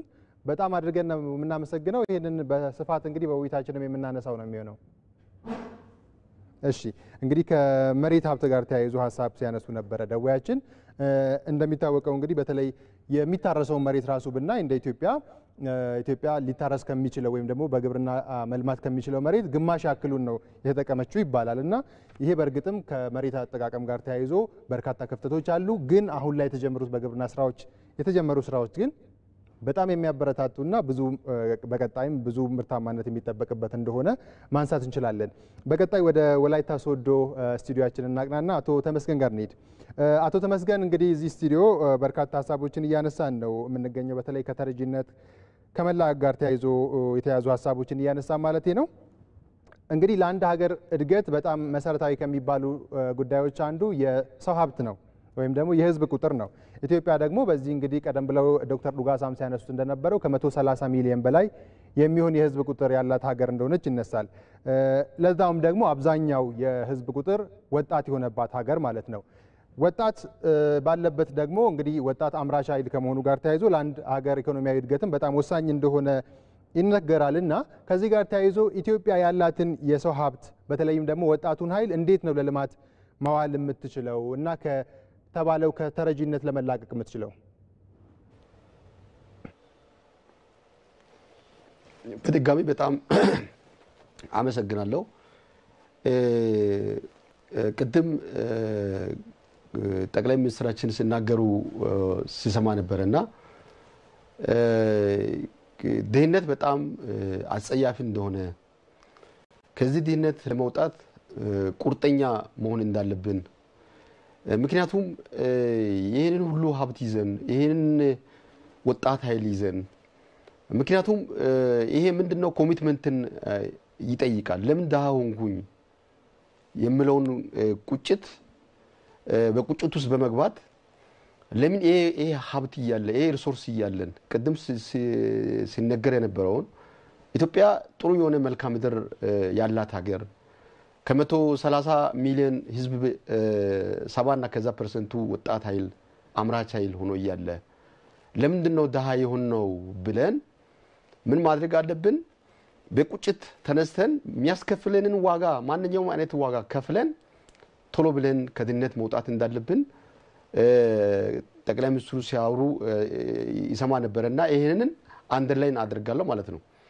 ስለዚህ ከድህነት ለመላቀቅ የተጀመሩ ትላልቅ ፕሮጀክቶችን ቅድም ሳወራ ነበርና አንደኛው የማክሮ ኢኮኖሚ ፖሊሲ ማሻሻያው እነዚህን የድህነት ቅነሳንና ቶሎ ብለን ከድህነት ለመውጣት የሚያስችሉ ፖሊሲዎችን ይዞልን መጥቷል ማለት ነው። ምክንያቱም በፊት በነበረው የኢኮኖሚ ሴክተር በግብርና ብቻ ላይ የተንጠለጠለ ነበረ። ምክንያቱም ኢትዮጵያ አሁን ብዝሃ ኢኮኖሚ የምትከተል ሀገር ሆናለች ከቅርብ ከ7 እና ከ6 ዓመት ወዲህ ማለት ነው። አሁን የተለያዩ እነዚህ የኢኮኖሚክ ሴክተሮች ማየት እንችላለን። ከወጣት ስራ ፈጠራ ጋር ተያይዞ ለምሳሌ በግብርና ዘርፍን ማየት እንችላለን። ይሄ ግብርና ዘርፍ እንግዲህ ኢትዮጵያ ላይ ትልቁ የጀርባ አጥንት የኢኮኖሚያችን ትልቁ የጀርባ አጥንት ነው ብለን መውሰድ እንችላለን። ስለዚህ ይሄ ማክሮ ኢኮኖሚ ማሻሻያው በግብርና ሴክተር ያለውን ውስንነቶችን ለምሳሌ ከውጪ ወጪ ምርት ጋር ተያይዞ መጀመሪያ ሲወጡ የነበሩ የተወሰኑ ምርቶች ነበሩ። ለዛውም ቫልዩ አድ ሳይደረግ የውጭ ምንዛሪ ለማግኘት በሚያስችል መልክ አልነበረም። ስለዚህ ይሄ በግብርና ላይ ለምሳሌ በቅባት እህሎች ሊሆኑ ይችላሉ፣ በቡና ሊሆኑ ይችላሉ። እነዚህ ምን ያደርጋሉ? ተጨማሪ የኤክስፖርት ወር ወጪ ምርቶች እንዲጨምሩ ያደርጋሉ። ይሄ አሁን ይሄ በእጃዙር ምንድነው በወጣቶች ስራ እድል ፈጠራ ላይ ትልቅ ሚና ይጫወታል ማለት ነው። ከዚህ ባሻገር ወደ ማይኒንግ ወደ ኢንዱስትሪ በምንመጣበት ጊዜ ወይ በማይኒንግ በምንመጣበት ጊዜ ይሄ ዘርፉ ትልቁ የወጣቶችን ኃይል መያዝ የሚችል ሴክተር ነው ብዬ ማሰብ ማውራት ይችላል ማለት ነው። ምክንያቱም ማይኒንግ በኢትዮጵያ ላይ ትልቅ ሀብት አለን፣ ሚነራሎች አሉ ገና ያልተነኩ። ስለዚህ እነዚህን ዋይዝሊ ኤክስፕሎይት በምናደርግበት ጊዜ ይሄ ወጣቱ ኃይል ውጪ ሀገር ከሚሄድበት ተሰዶ ከሚሄድበት አሁን በታሪክ አጋጣሚ በብዙ ጊዜ በቀይ ባህር አድርጉ ውጪ ሀገር በሚሄዱበት ጊዜ የተለያዩ አደጋዎች ሲያጋጥሙ እያየን ነው። ስለዚህ ይሄ ማይኒንግ ምን ያደርጋል? አሁን በኢኮኖሚ ማሻሻያ ጋር ተያይዞ የውጪ ባለሀብቶች ኢትዮጵያ ውስጥ በስፋት እየመጡ ይሄንን ያለውን ሚነራል ኦር የሆነ ጸጋ ኤክስፕሎይት በማድረግ ተጨማሪ የሆነ የሰው ሀብት እዛ ጋር ኢንጋልፍ በማድረግ ወጣቶች ስራ እድል እንዲያገኙ አስተዋጽኦ እያበረከተ ነው። ከዚህ ባሻገር ደግሞ ምንድነው መንግስት አሁን ይዞልኝ የመጣው ምንድነው ከዚህ በፊት በነበረው ሁኔታ ትራንስፓረንሲ እና ገቨርነንስ የሚባል ነገር አልነበረም። አሁን ያለው ፖሊሲ ግልጽና ተጨባጭ የሆነ ከውጭም ሆነ ውስጥ ያሉ ኢንቨስተሮች ጥሩና በጣም ኦብጀክቲቭ የሆነ ግልጽ የሆነ ፖሊሲ ስላለ ማንኛውም የውጭም ሆነ የውስጥ ኢንቨስተሮች አቅማቸው በፈቀደ መልክ እዚህ ማይኒንግ ላይ ተሰማርቶ ኢኮኖሚያችን ለማሳደግ ጥረት እያደረጉ ነው። ይሄ ደግሞ የማክሮ ኢኮኖሚ ፖሊሲ ያመጣው ትልቁ ኦፖርቹኒቲ ነው ብዬ መውሰድ ይችላል። በሌላ ላይ አሁን በቱሪዝም ላይ ከዚህ በፊት ከለውጡ መንግስት በፊት በነበረ መንግስት ላይ በብዛት የቱሪዝም ሴክተር ላይ ብዙም የተለመደ አይደለም። አሁን ላይ ግን ይሄ ቱሪዝም ትልቅ የኢኮኖሚ ሀብታችን ነው ማለት የኢኮኖሚ ምንጫችን ነው። ትልቁ ቅድም አንተ እንዳነሳው ወጣቶችን ለወጣቸው ትልቅ የስራ እድል ለመፍጠር የሚያስችል እምቅ አቅም ያለበት አካባቢ ነው። ለምሳሌ ኢትዮጵያ ህዝብን አይተ ከሆነ አብዛኛው ሙሉ በሙሉ ማለት ይቻላል በሆስፒታሊቲ ኦር እንግዳ በመቀበል ይታወቃል። ሌላኛው ደግሞ አሁን በክቡር ጠቅላይ ሚኒስትራችን የተጀመሩ መሰረተ ልማቶችን አሁን መንገድ ልማት አይተ ከሆነ ሆቴሎች ኮሪደር ልማቶችን አይተ ከሆነ እነዚህ በቱሪዝም ሴክተር ላይ ከውጭ ሀገር የሚመጡ ሰዎች ዝም ብሎ አይደለም ሃርድ ካረንሲ ይዞ ይመጣሉ፣ ገንዘብ ይዞ ይመጣሉ፣ የውጭ ምንዛሪ ይዞ ይመጡልናል። ስለዚህ ምን ያደርጋል? ይሄ ደግሞ በተለያየ ሴክተር ላይ በተገኘው ገቢ ላይ በተለያዩ ኢንቨስትመንት ላይ መንግስት በመሰማራት ኦር ለግሉ ዘርፍ እድል በመፍጠር አሁንም ምንድነው ማድረግ የሚችለው ለወጣቶች አሁንም ተጨማሪ የስራ እድል እንዲፈጠር ሚና ይጫወታል ማለት ነው። ሌላኛው አሁን በክቡር ጠቅላይ ሚኒስትራችን በደንብ አድርጎ አሁን ማውራት የሚቻለው በአይሲቲ ላይ ለምሳሌ በቴክኖሎጂ ዘርፍ ላይ በአይሲቲ እና በዲጂታል ኢኮኖሚ ላይ ማየት እንችላለን ማለት ነው። ምክንያቱም ሁሉ ጊዜ ትራዲሽናል በሆነ ወይ ሁሉ ጊዜ ይሄ በተለምዶ የምንሰራቸው ስራዎች አሉ። አሁን ላይ ግን ዲጂታል ኢኮኖሚ ማየት እንችላለን። ከነዚህ አንደኛው ምሳሌ እኔ መውሰድ የሚችለው በቴሌኮሙኒኬሽን መውሰድ እንችላለን። አሁን በቴሌኮሙኒኬሽን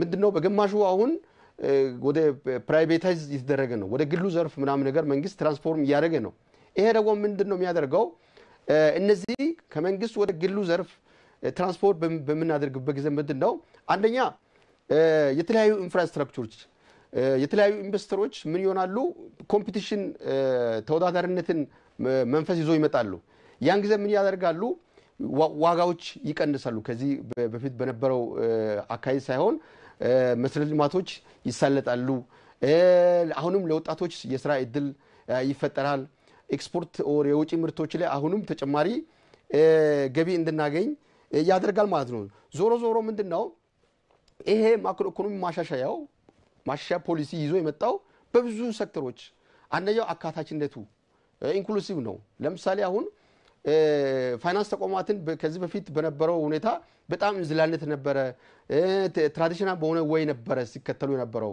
አሁን ግን ሁሉም ነገር ለምሳሌ አሁን ሞባይል ባንኪንግ ማየት እንችላለን ሌሎች እነዚህ በኢ-ባንኪንግ ብለን የምንጠራቸው ተጨማሪ ገቢ በማስገኘት ወጣቶች በሀገራቸው የትም ሳይሰደዱ የሐሳብን ለውጥ በማምጣት ምክንያቱም ይሄ ኃይል ለኛ ትልቅ አቅም ነው ኢትዮጵያ ትልቅ ሀብት ያላት ሀገር ነች በተለይም በወጣቱ ይሄ ወጣት ሌላው ዓለም ላይ ማየት አንችልም አብዛኛው ወጣት ነው 30 እና 40 እድሜ ውስጥ ያለ ነው በርግጥ አሁን መንግስት ተጨማሪ ገቢ ለማስገኘት በስራና በክህሎት ሚኒስቴር በኩል ህጋዊ በሆነ መንገድ ወጣቶች ውጭ ሀገር በመሄድ ሰብታቸው ተጠብቆ ደህንነታቸው ተጠብቆ ተጨማሪ ሪሚታንስ የሚባለው የውጭ ምንዛሪ ለሀገር ውስጥ በመላክ ኢኮኖሚ ላይ ፖዚቲቭ የሆነ እና ተስፋ ሰጪ የሆነ ለውጥ ያደረጉ ነው ይሄ የሚበረታታ ነው ዞሮ ላነሳው ሐሳብ ሳጠቃልል ምንድነው ይሄ በክቡር ጠቅላይ ሚኒስትራችን የተጀመሩ ትላልቅ ፕሮጀክቶች ምን ይዞልን ይመጣሉ በወጣት ወጣት ኃይል ሀብት ነው ምክንያቱም ወጣት ኃይል ሲባል ቶፖግራፊን ቅድም ብያለው መልካም ምድሩን ማየት ይችላል የተለያየ ኢትዮጵያ ወደ አማራ ክልል መሄድ እንችላለን ወደ ኦሮሚያ ክልል ወደ ደቡብ ኢትዮጵያ በጣም በሚያስደምም መልክ ይሄንን ሀብት ይዘን ነው እኛ ደሃዩን ነው ዝም ብሎ የሚፈስ ኮዋ አለንኩ ዝም ብሎ ኢሪጌሽን መጠቀም እንችላለን ይሄን ክላስተር ፋርሚንግ መጠቀም እንችላለን ይሄ አግሮ ፕሮሰሲንግ መሰማራት እንችላለን በኢንዱስትሪ በኩል ማለት ነው ስለዚህ ይሄንን አቅም ይዘን ይሄን ኃይል ይዘን ይሄንን እንግዳ ተቀባይ ህዝብ ይዘን ይሄን ወጣት ኃይል ይዘን ይሄንን እምቅ ኃይል ይዘን ዳህ የሆንበት እኔ በራሴ በጣም የሚያስቆጭ ስለሆነ ይሄንን ቅድም ዋና ስቱዲዮ ላይ ያሉ እንግዶች እንደሚያወሩ ሰምቻለሁና የውሃ ሀብት አለን የእንስሳት ሀብት አለን ይሄ ሁሉ ይዘን ለምን ዳህ እንሆናለን የሚለው ድህነቱ ቅድም የሐሳብ ድህነት ማጥፋት አለብን ዋናው የሐሳብ ድህነት ነው ምክንያቱም ያለን ምንድነው ብለን ማወቅ አለ ምንድነው ያለን ይሄን ደግሞ ያለንን ሀብት እንዳንጠቀም ተግዳሮት የሚሆኑ ነገሮች ምንድናቸው ይሄንን ነክሰን ማውጣት መቻል አለብን ከዛ በኋላ ሶሉሽን መምጣት ስለዚህ እርግጠኛ ሆኜ ማውራው አሁን የተጀመሩ ፕሮጀክቶች ይሆናሉ መጀመር ብቻ ሳይሆን እየተጠናቀቁም ስለሆነ ይሄ ተጨማሪ ሀብት ነው ብዬ አስባለሁ ከዚህ ውጪ አሁን ደግሞ ምንድነው እንደ አንድ ነገር ሪከመንድ ማድረግ የሚፈልገው ምንድነው አሁን ፕሮጀክቶች ላይ ይሁን የሆነው ነገር በቀይ ባህር ፍላጎታችንም መጠናከር መቻል አለበት ምክንያቱም ኢትዮጵያ ይናይል ህዝብ ይዛ ይናይል ያደገ ያለው ኢኮኖሚ ኢመርጂንግ ኢኮኖሚ ይዛ ከሌላው ዓለም ተነጥላ ባዶ የምትቀርብ ተከባ በዝግበት የምትቆይበት ምክንያት ምንም ነገር የለውም ስለዚህ ምንድነው በታሪክ አጋጣሚ የተወሰደብንን ቀይ ባህር በዲፕሎማሲያዊ መንገድ ሰላምን በመጠቀም የተለያዩ የዓለማት አገራችንን በመያዝ በማደራደር በማሸማገልም ቢሆን ይሁን በማድረግ ምክንያቱም ይሄ ትልቅ ኢኮኖሚ ፋይዳ አለ ኢትዮጵያ አብዛኛው ኢኮኖሚ የሚያልቀው በወጪና በገቢ ምርት ለወጪና ለገቢ ምርት የምትከፍለው አላስፈላጊ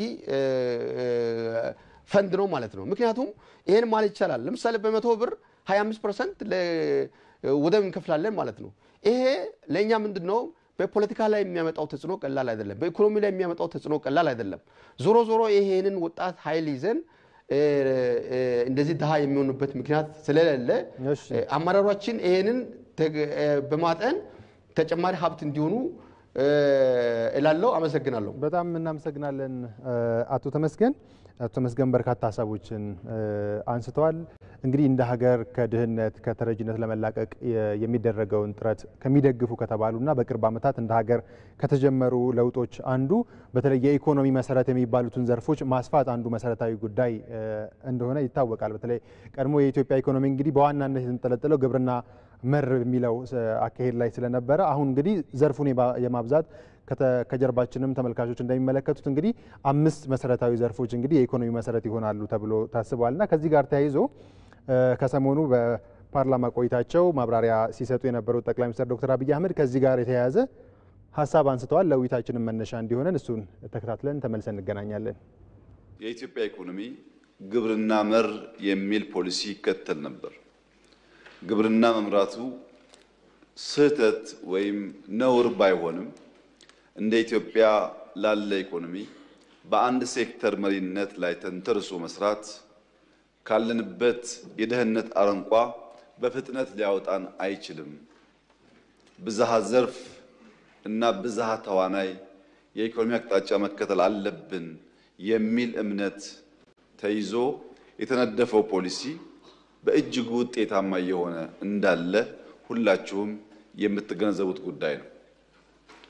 ከግብርና መር ራሱ ግብርና አንድ ሴክተር ሆኖ ኢንዱስትሪ ሁለተኛው ሴክተር ሆኖ ማይኒንግ ሶስተኛው ሴክተር ሆኖ ቱሪዝም አራተኛው ሴክተር ሆኖ ቴክኖሎጂ አምስተኛው ሴክተር ሆኖ ሌሎች ሴክተሮች ሳይዘነጉ እነዚህ 5 ግንባር ቀደም የተሰናሰሉ ሴክተሮች ግን ብዝሃ ዘርፍ ሆነው ቢመሩ የኢትዮጵያን ኢኮኖሚ በፈጠነ መንገድ ሊያሻሽሉ ይችላሉ የሚል እምነት ነበረ።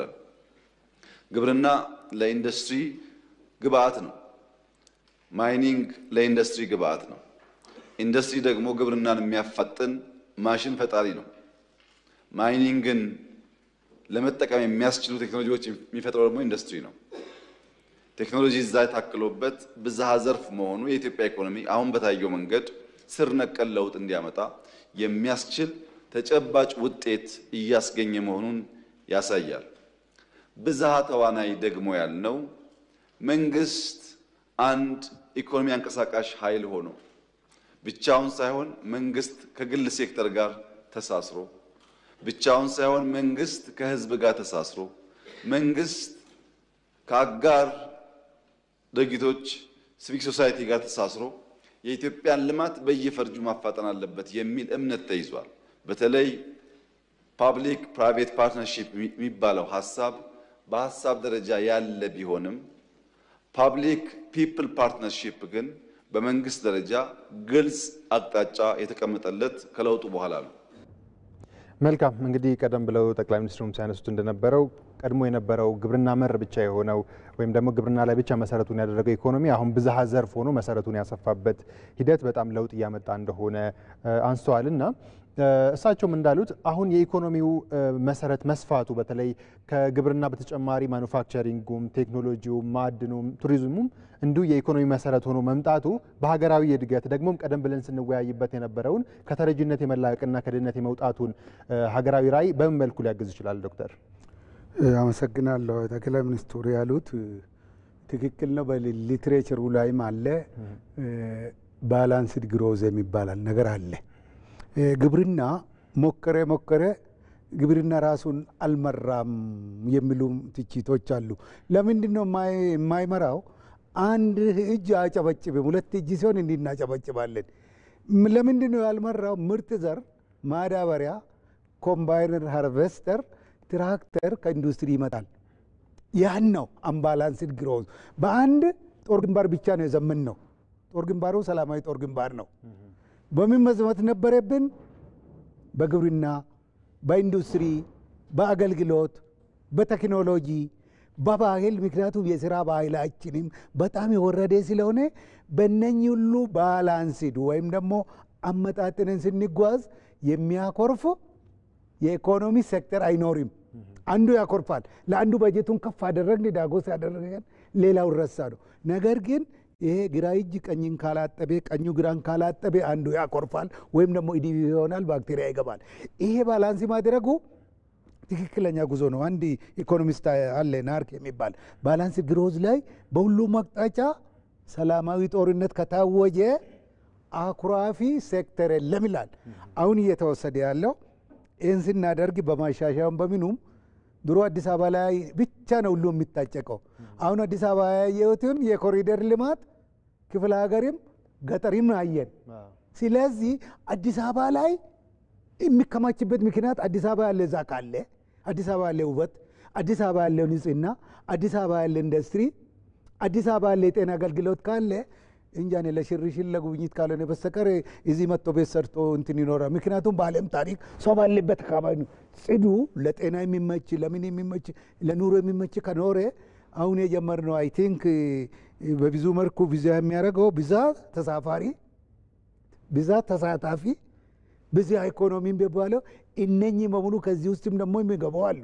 ለምሳሌ በእኛ በኢኮኖሚክስ በሴክተር ስናስቀምጥ ፕራይመሪ ግብርናው ነው በእንግሊዝኛ ነው የቅድሚያ፣ ቀጥሎ ሴኮንደሪ ኢንዱስትሪ ነው፣ ተርሸሪው ሶስተኛው ሰርቪሱ ነው። ሰርቪስ በሎያይ ነው በተፈጥሮ ኢንዱስትሪና ግብርናን ነው እንትን የሚያደርገው። አሁን አራተኛ የመጣው ኳትርነሪ ደግሞ ማዕድኑ ነው። ከዛ በኋላ የሚመጣ አለ። ይሄን ስናደርግ ሴክተሮቹ እየተጋገዙ እየተደማመሩ ሲነርጂ የፈጠሩ አንዱን አንዱ ለምሳሌ ማዕድኑ ለኢንዱስትሪ ግብዓት ይሆናል፣ ኢንዱስትሪ ደግሞ ለግብርና ግብዓት ይሆናል፣ ግብርና ደግሞ ለነሱ መልሶ ግብዓት ይሆናል። ይተጋገዛሉ። በዚህ መጓዙ እንግዲህ አንድ የሚያግደን አቅም ነው። ገንዘብ ለሁሉም ቦታ ስኬርስ ብለናል፣ ውስን ነው፣ አቅም ነው። እሱም ፕላን ማድረግ ነው። ሁለተኛ የሰው የሰለጠነ የሰው ኃይል አቅም ወሳኝ ነው። እሱም ማብቃት አለብን። ዩኒቨርሲቲዎቻችን የምርምር ዩኒቨርሲቲ እንበል፣ አፕላይድ እንበል፣ ወይም ደግሞ ሌሎች እንበል፣ ሳይንስና ቴክኖሎጂ እንበል፣ በዛ ደረጃ የሰው ኃይልም ፕላን አድርጎ በዛ ላይ ማሰማራት ነው እንግዲህ አቅማችን የምናደርገው። ሌላው ያለን የተፈጥሮ ሀብት በደንብ ሪሶርስ ማፒንግ ማድረግ ያስፈልገናል። የኢትዮጵያ አጀንዳ አለ። በምን ላይ አጀንዳ 2063 ላይ ቁጭ ብሎ የአፍሪካ ህብረት አጀንዳ 2030 አለ። የዩኤን ዘሚሊየን ዴቨሎፕመንት ጎል ዘሚሊየን ሰስቴኔብል ዴቨሎፕመንት ጎል ከዛ ጋር አላከከድ ድካታችን በምናጓዝበት ጊዜ ሀብት ማመጣጠኑ የግድ ይላል። ሀብት ደግሞ ከየት ነው የሚመነጨው? ከህዝብ ወደ ህዝብ ነው። ሰርኩላር ፍሎ አለ።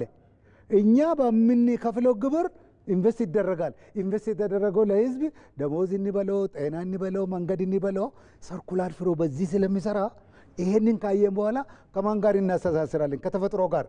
ተፈጥሮ ደግሞ ዶክተር ሲሳይ ቅድም ስለ ሃይድሮሎጂዋ ሲያወራ፣ ስለ ቀይ ባህር ሜዲተራን ሲያወራ ከቶፖግራፊ ጋር የሚመጣ ዝናብ ይዘንባል። ሲዘንብ ይተናል። ፀሐይ አለ ተፈጥሮ። ሲተን ይዳምናል። ይዳምንና ወይ ከርሰ ምድር ወይ ገጸ ምድር ይሆናል። እንግዲህ አሁን የያዝነው ጥሩ የሚወስደው ከናቹራል ሪሶርስ እና ኢንቫይሮንሜንታል ኢኮኖሚክስ የያዝነው የግሪን ሌጋሲ በጣም ይመቸኛል። ለምን ነው ዝም ብለን ተክለን ቁጭ አንልም? መቁረጥና መጠቀም አለ በአግባቡ፣ ሌላ መተካት አለ። ይሄንን ከተከተልን ቅድም ያለው በሴንተሩ የሰላም ጉዳይን በማቀል ኤፒሴንተሩ ካደረግነው ብዛ ኢኮኖሚው ብዛ ተሳታፊ ወይም ደግሞ ስቴክሆልደርስ የምንለው ግቡን ይመታና ኢትዮጵያ በአጭር ጊዜ ውስጥ ሊታድግ ትችላል። አገሮቹ 15 20 30 ወሰደባቸው፣ 50 ወሰደ ያለ እንደነ ቻይና። ቪየትናምን ግን በቆርጦ ቀጠል ገባችበትና አዳፕቴሽን 15 ዓመት ፈጀባት። ከኛ እኩል ነው ሪፎርሙን የጀመረችው። ማን ነው ደርግ ሲወድቅ አሁን የት ደርሷል? ቪየትናሞች የኛ ጠቅላይ ሚኒስትርም ጭምር ሌሎች ነው ገብይቷል። የት እንደደረሱ አብሮኝ የተማሩ ስላለ ነው ከማነበው ውጪ። ያን ካደረግን የማናድግበትና ቅድም ድህነትንም ታሪክ ስደትንም ታሪክ ረሃብንም ታሪክ ጥገኝነትንም ቀስ በቀስ እየቀነዝ ታሪክ የምናረግበት ጊዜ ሩቅ አይሆንም።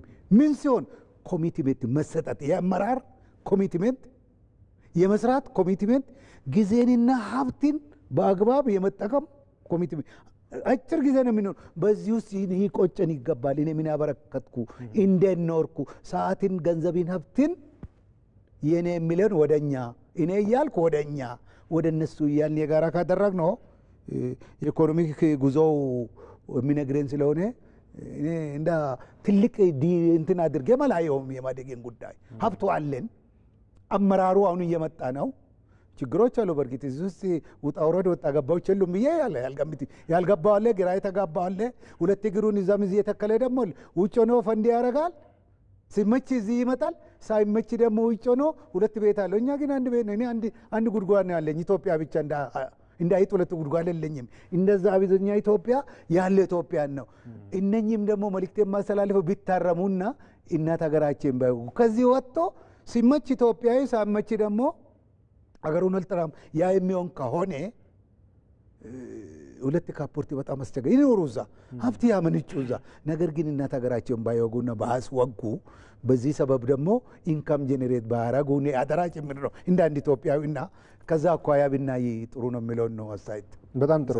እንግዲህ ቀደም ብለው ዶክተር እርሶም እንዳነሱት ከብዝሃ ዘርፍ የኢኮኖሚ መሰረቱን ከማስፋት ባለፈ የብዝሃ ተዋናይ ሚናም በጣም ከፍተኛ ነው። እንግዲህ መንግስት ብቻ አንድን እንቅድ ስላወረደ ብቻውን ተፈጻሚ ሊሆን አይችልም። ወይም ደግሞ የተያያዘው የሀገራዊ እቅድ በተለይም ደግሞ ከድህነት ከተረጅነት የመላቀቁ ነገር ብቻውን ላይሳካ ይችላል መንግስት እቅድ ስላቀደ ብቻ። ሌሎች ተዋንያን የግል ሴክተሩም ህዝቡ መሳተፍ ይኖርበታል ተብሎ ይታሰባልና እንግዲህ ሌሎች ሀገራትን ስንመለከት እንግዲህ መንግስት የሚያወጣቸውን ፖሊሲዎች፣ አቅጣጫዎች ተከትሎ በመስራት ከመንግስት ጋር በትብብር በመስራት ትልልቅ በአጭር ዓመታት ውስጥ ለምሳሌ ኤዥያን ታይገርስ የሚባሉ ሀገራት ከ1960ዎቹ እስከ 90ዎቹ በጣም እንግዲህ መንግስት የሚያስቀምጠውን አቅጣጫ ተከትለው ስለሰሩ እነ ታይዋን፣ ሲንጋፖር፣ ደቡብ ኮሪያ የመሳሰሉ ሀገራት እንግዲህ ያመጡትን ለውጥ ዛሬ ዓለም ላይ በጣም ፈርጣማ ኢኮኖሚ ያላቸው ከሚባሉ ሀገራት ውስጥ የገቡ ሀገራት ሆነዋል እና ኢትዮጵያ ወደዛ እየመጣች ያለች ሀገር ከመሆኗ ጋር ተያይዞ ብዝሃ ተዋናይ እንዴት ነው ማገዝ ያለበት? መንግስት የሚያስቀምጠውን ፖሊሲ ስትራቴጂ ተፈጻሚ ከማድረግ አንጻር ከህዝቡ ከሌላው ተዋናዮች ምን ይጠበቃል? አመሰግናለሁ ብሩክ። ቅድምም ትኔን ሲጀምር ድህነትን ትርጓሜ ያመጣሁት ለዛ ነው። ድህነት ብዙ ገጽ አለው፣ እንደገና ብዙ ዘርፍ አለው። ይሄ ማለት ምን ማለት ነው? ለድህነት መውጫ መንገዱም ብዙ ነው ማለት ነው።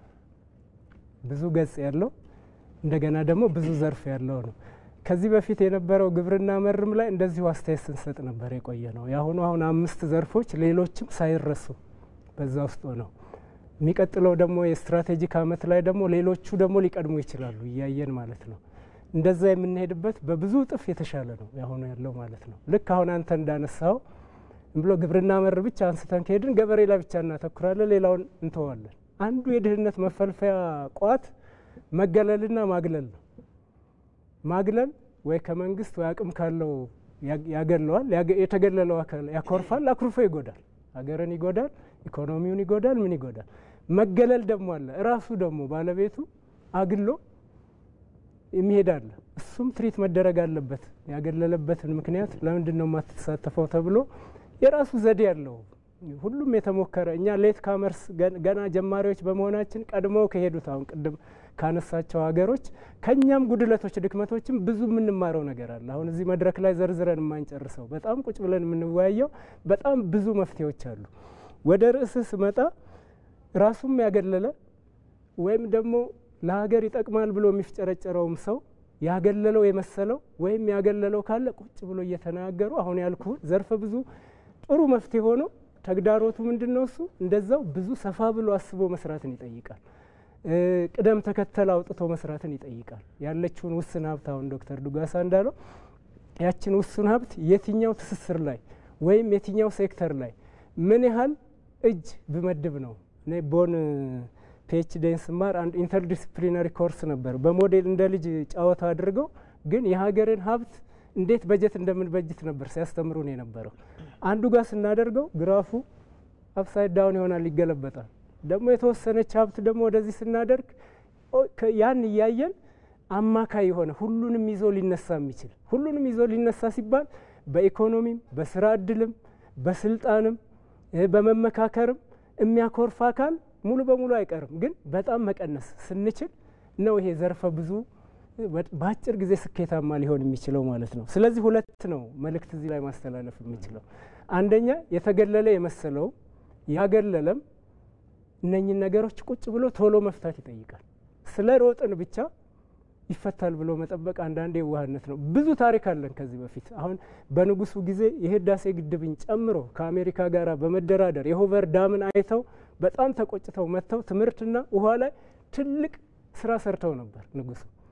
ልክ ያን መስራት ሲጀምሩ ከውጭም ከውስጥም እንደዛው ጠላት በዛባቸው። የደርግም እንደዛው የአልዌሮ ግድብንም ይሁን የጣና በለስ ማአት ነው ታሪኩ። አሁን እዚህ ላይ ማንሳት ቢፈልግ ማአት ነገር እንማራለን ጊዜ ስለማይገባ።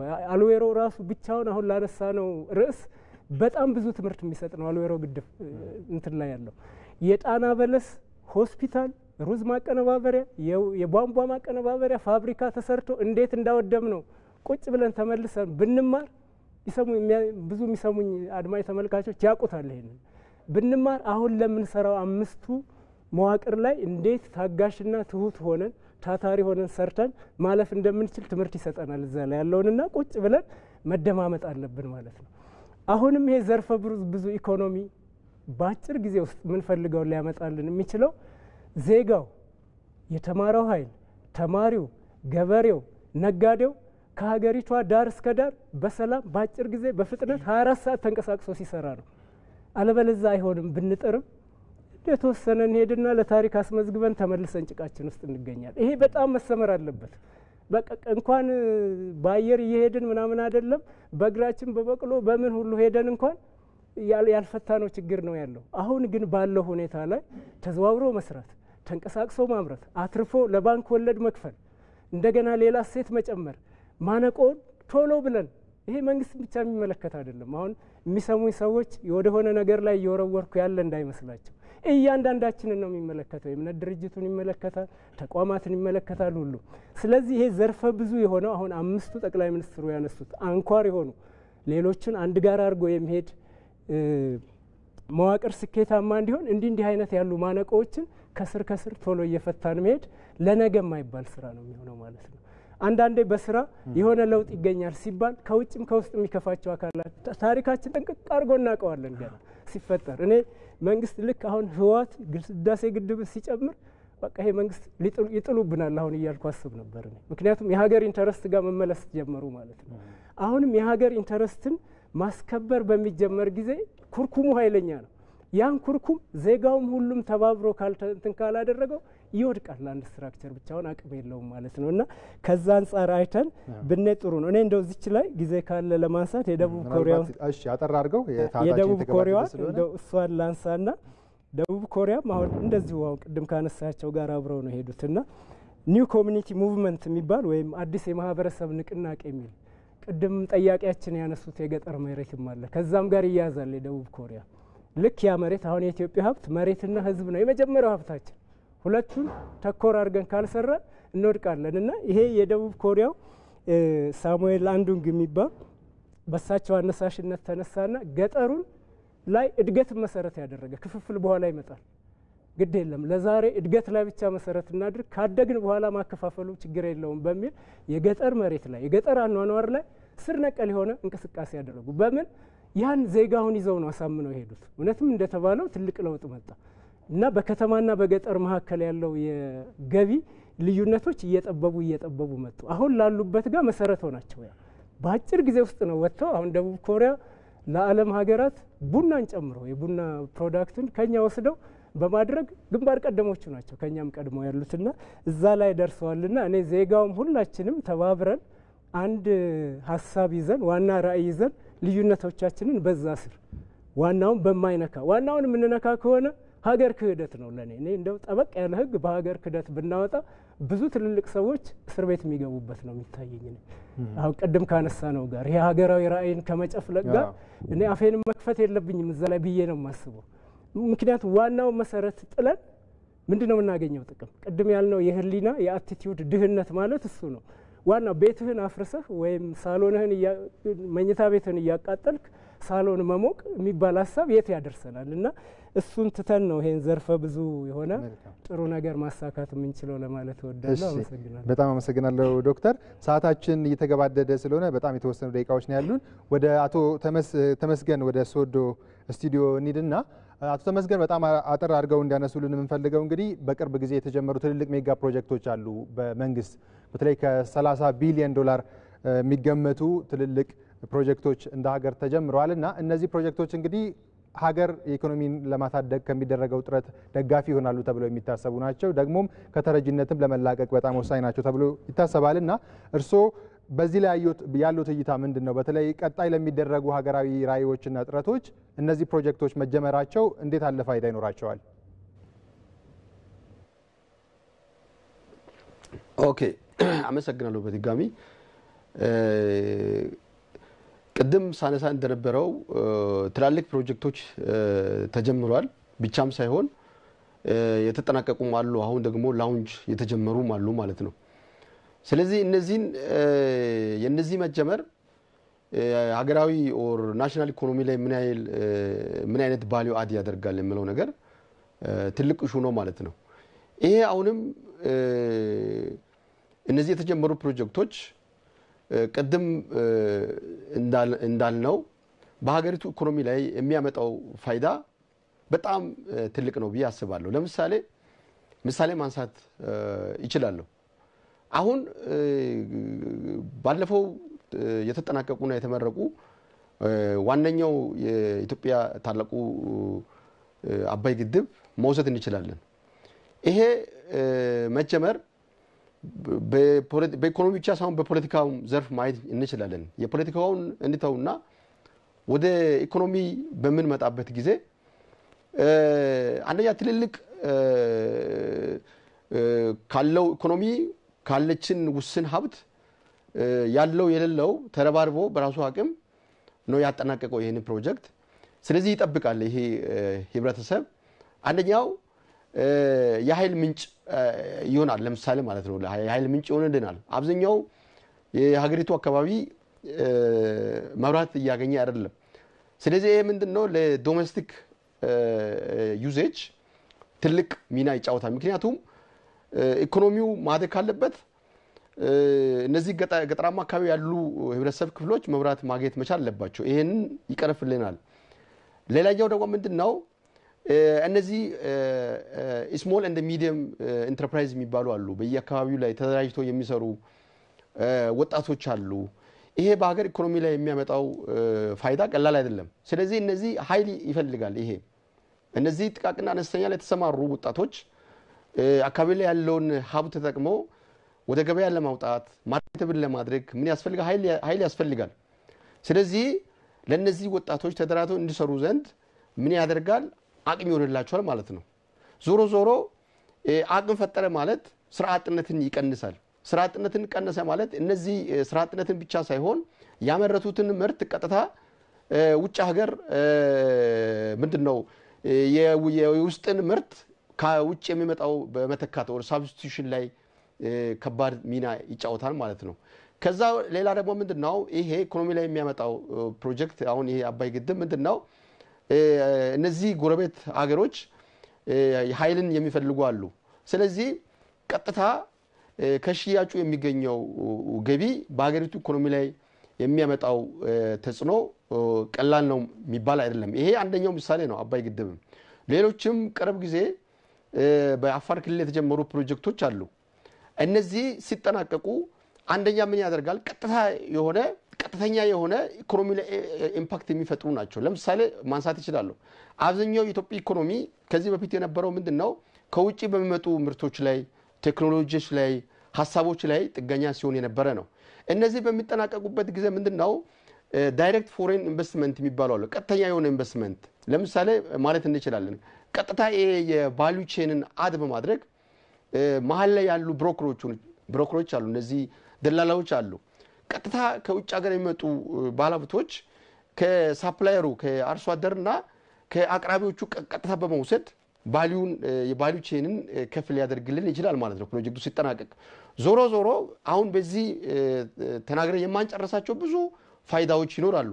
ስለዚህ እነዚህ ኢኮኖሚዎች እነዚህ ፕሮጀክቶች መጠናቀቅ ብቻ ሳይሆን በመጀመር ሳይሆን ማጠናቀቅም ስለምንችል አሁንም እዚህ ጋር ፎከስ አድርጌ መናገር የሚፈልገው ምንድነው በማኑፋክቸሪንግ ማለት በአምራች ዘርፍ ላይ በሰርቪስ ላይ በቱሪዝም ላይ በማይኒንግ ላይ በቴክኖሎጂ ላይ የሚያመጣው ተጽዕኖ ቀላል ስላይደለ እነዚህ ፕሮጀክቶች ኢትዮጵያ ኢኮኖሚ ላይ ቫልዩ አድ በማድረግ ቀደም ስናወራ እንደነበረው ይሄንን የኢትዮጵያን ኢኮኖሚ ከፍ በማድረግ ያለንን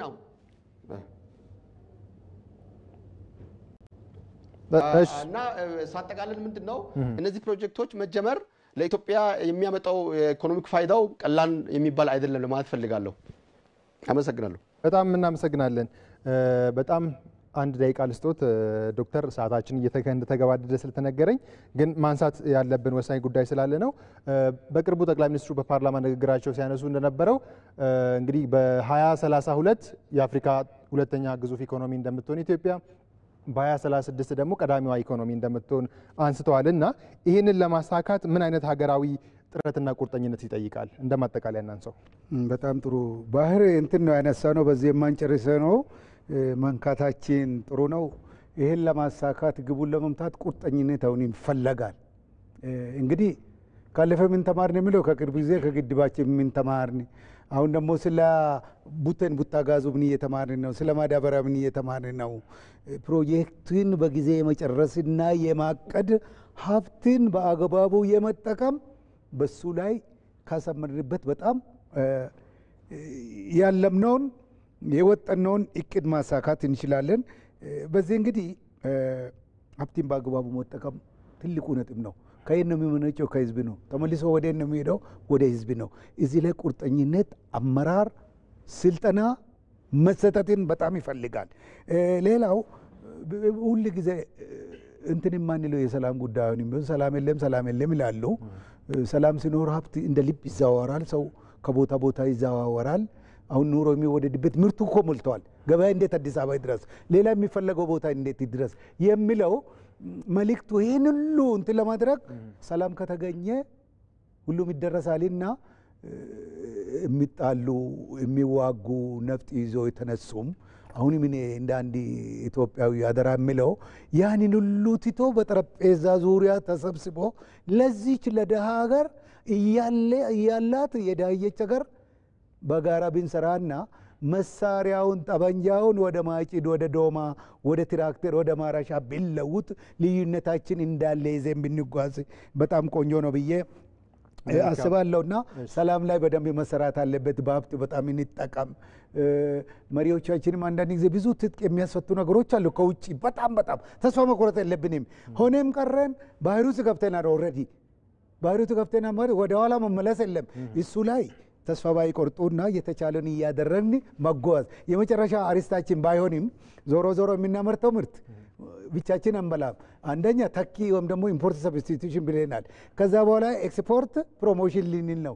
የመተንፈሻ አካላችን ሰዎች እንደሚሉት ሳይሆን በሰላማዊ መንገድ በመነጋገር በመመካከር ሰጥቶ በመቀበል አሪስታችን ባይሆን የቀይ ባህር የወደብ ጉዳይ አሁንም ሊሰመርበት ስለሚገባ በሰላማዊ ጥይት ጦር ሳናነሳ የሚለውን ጥያቄ መልእክት ማስተላለፍ ፈልጋለሁ። በጣም አንገብጋቢ ጉዳይም ስለሆነ ወሳኝ ሀገራዊ ጉዳይም ስለሆነ ምናልባት በሌሎች ውይይቶችም ሰፋ አድርገን የምንመለስበት ይሆናል። ለዛሬው ግን ሰዓታችን እዚህ ጋር እንድንቋጭ ስለገደበን በጣም አድርጌ ነው የማመሰግነው ዶክተር ዱጋሳ ሙሉጌታ በአዲስ አበባ ሳይንስና ቴክኖሎጂ ዩኒቨርሲቲ የምጣኔ ሀብት መምህርና ተመራማሪ፣ ቀጥሎ የሚገኙት ደግሞ ዶክተር ሲሳይ ደመቁ በአዲስ አበባ ሳይንስና ቴክኖሎጂ ዩኒቨርሲቲ የውሃ ሀብት አስተዳደር መምህርና ተመራማሪ፣ እንዲሁም ከወላይታ ሶዶ ዩኒቨርሲቲ ደግሞ አቶ ተመስገን ተስፋይ በወላይታ ሶዶ ዩኒቨርሲቲ ቢዝነስና ኢኮኖሚክስ ኮሌጅ የአካውንቲንግና ፋይናንስ ትምህርት ክፍል መምህርና ተመራማሪ፣ ስለ ቆይታችን ላነሳዋቸው ጥያቄዎች ማብራሪያና ምላሽ የሰጣችሁ አብራችሁን ቆይታ ስላደረጋችሁን በጣም አድርጌ ነው የማመሰግነው።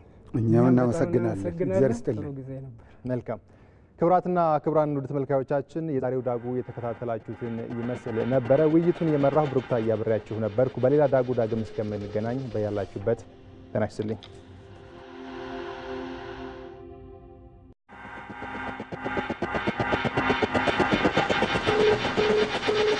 Thank you.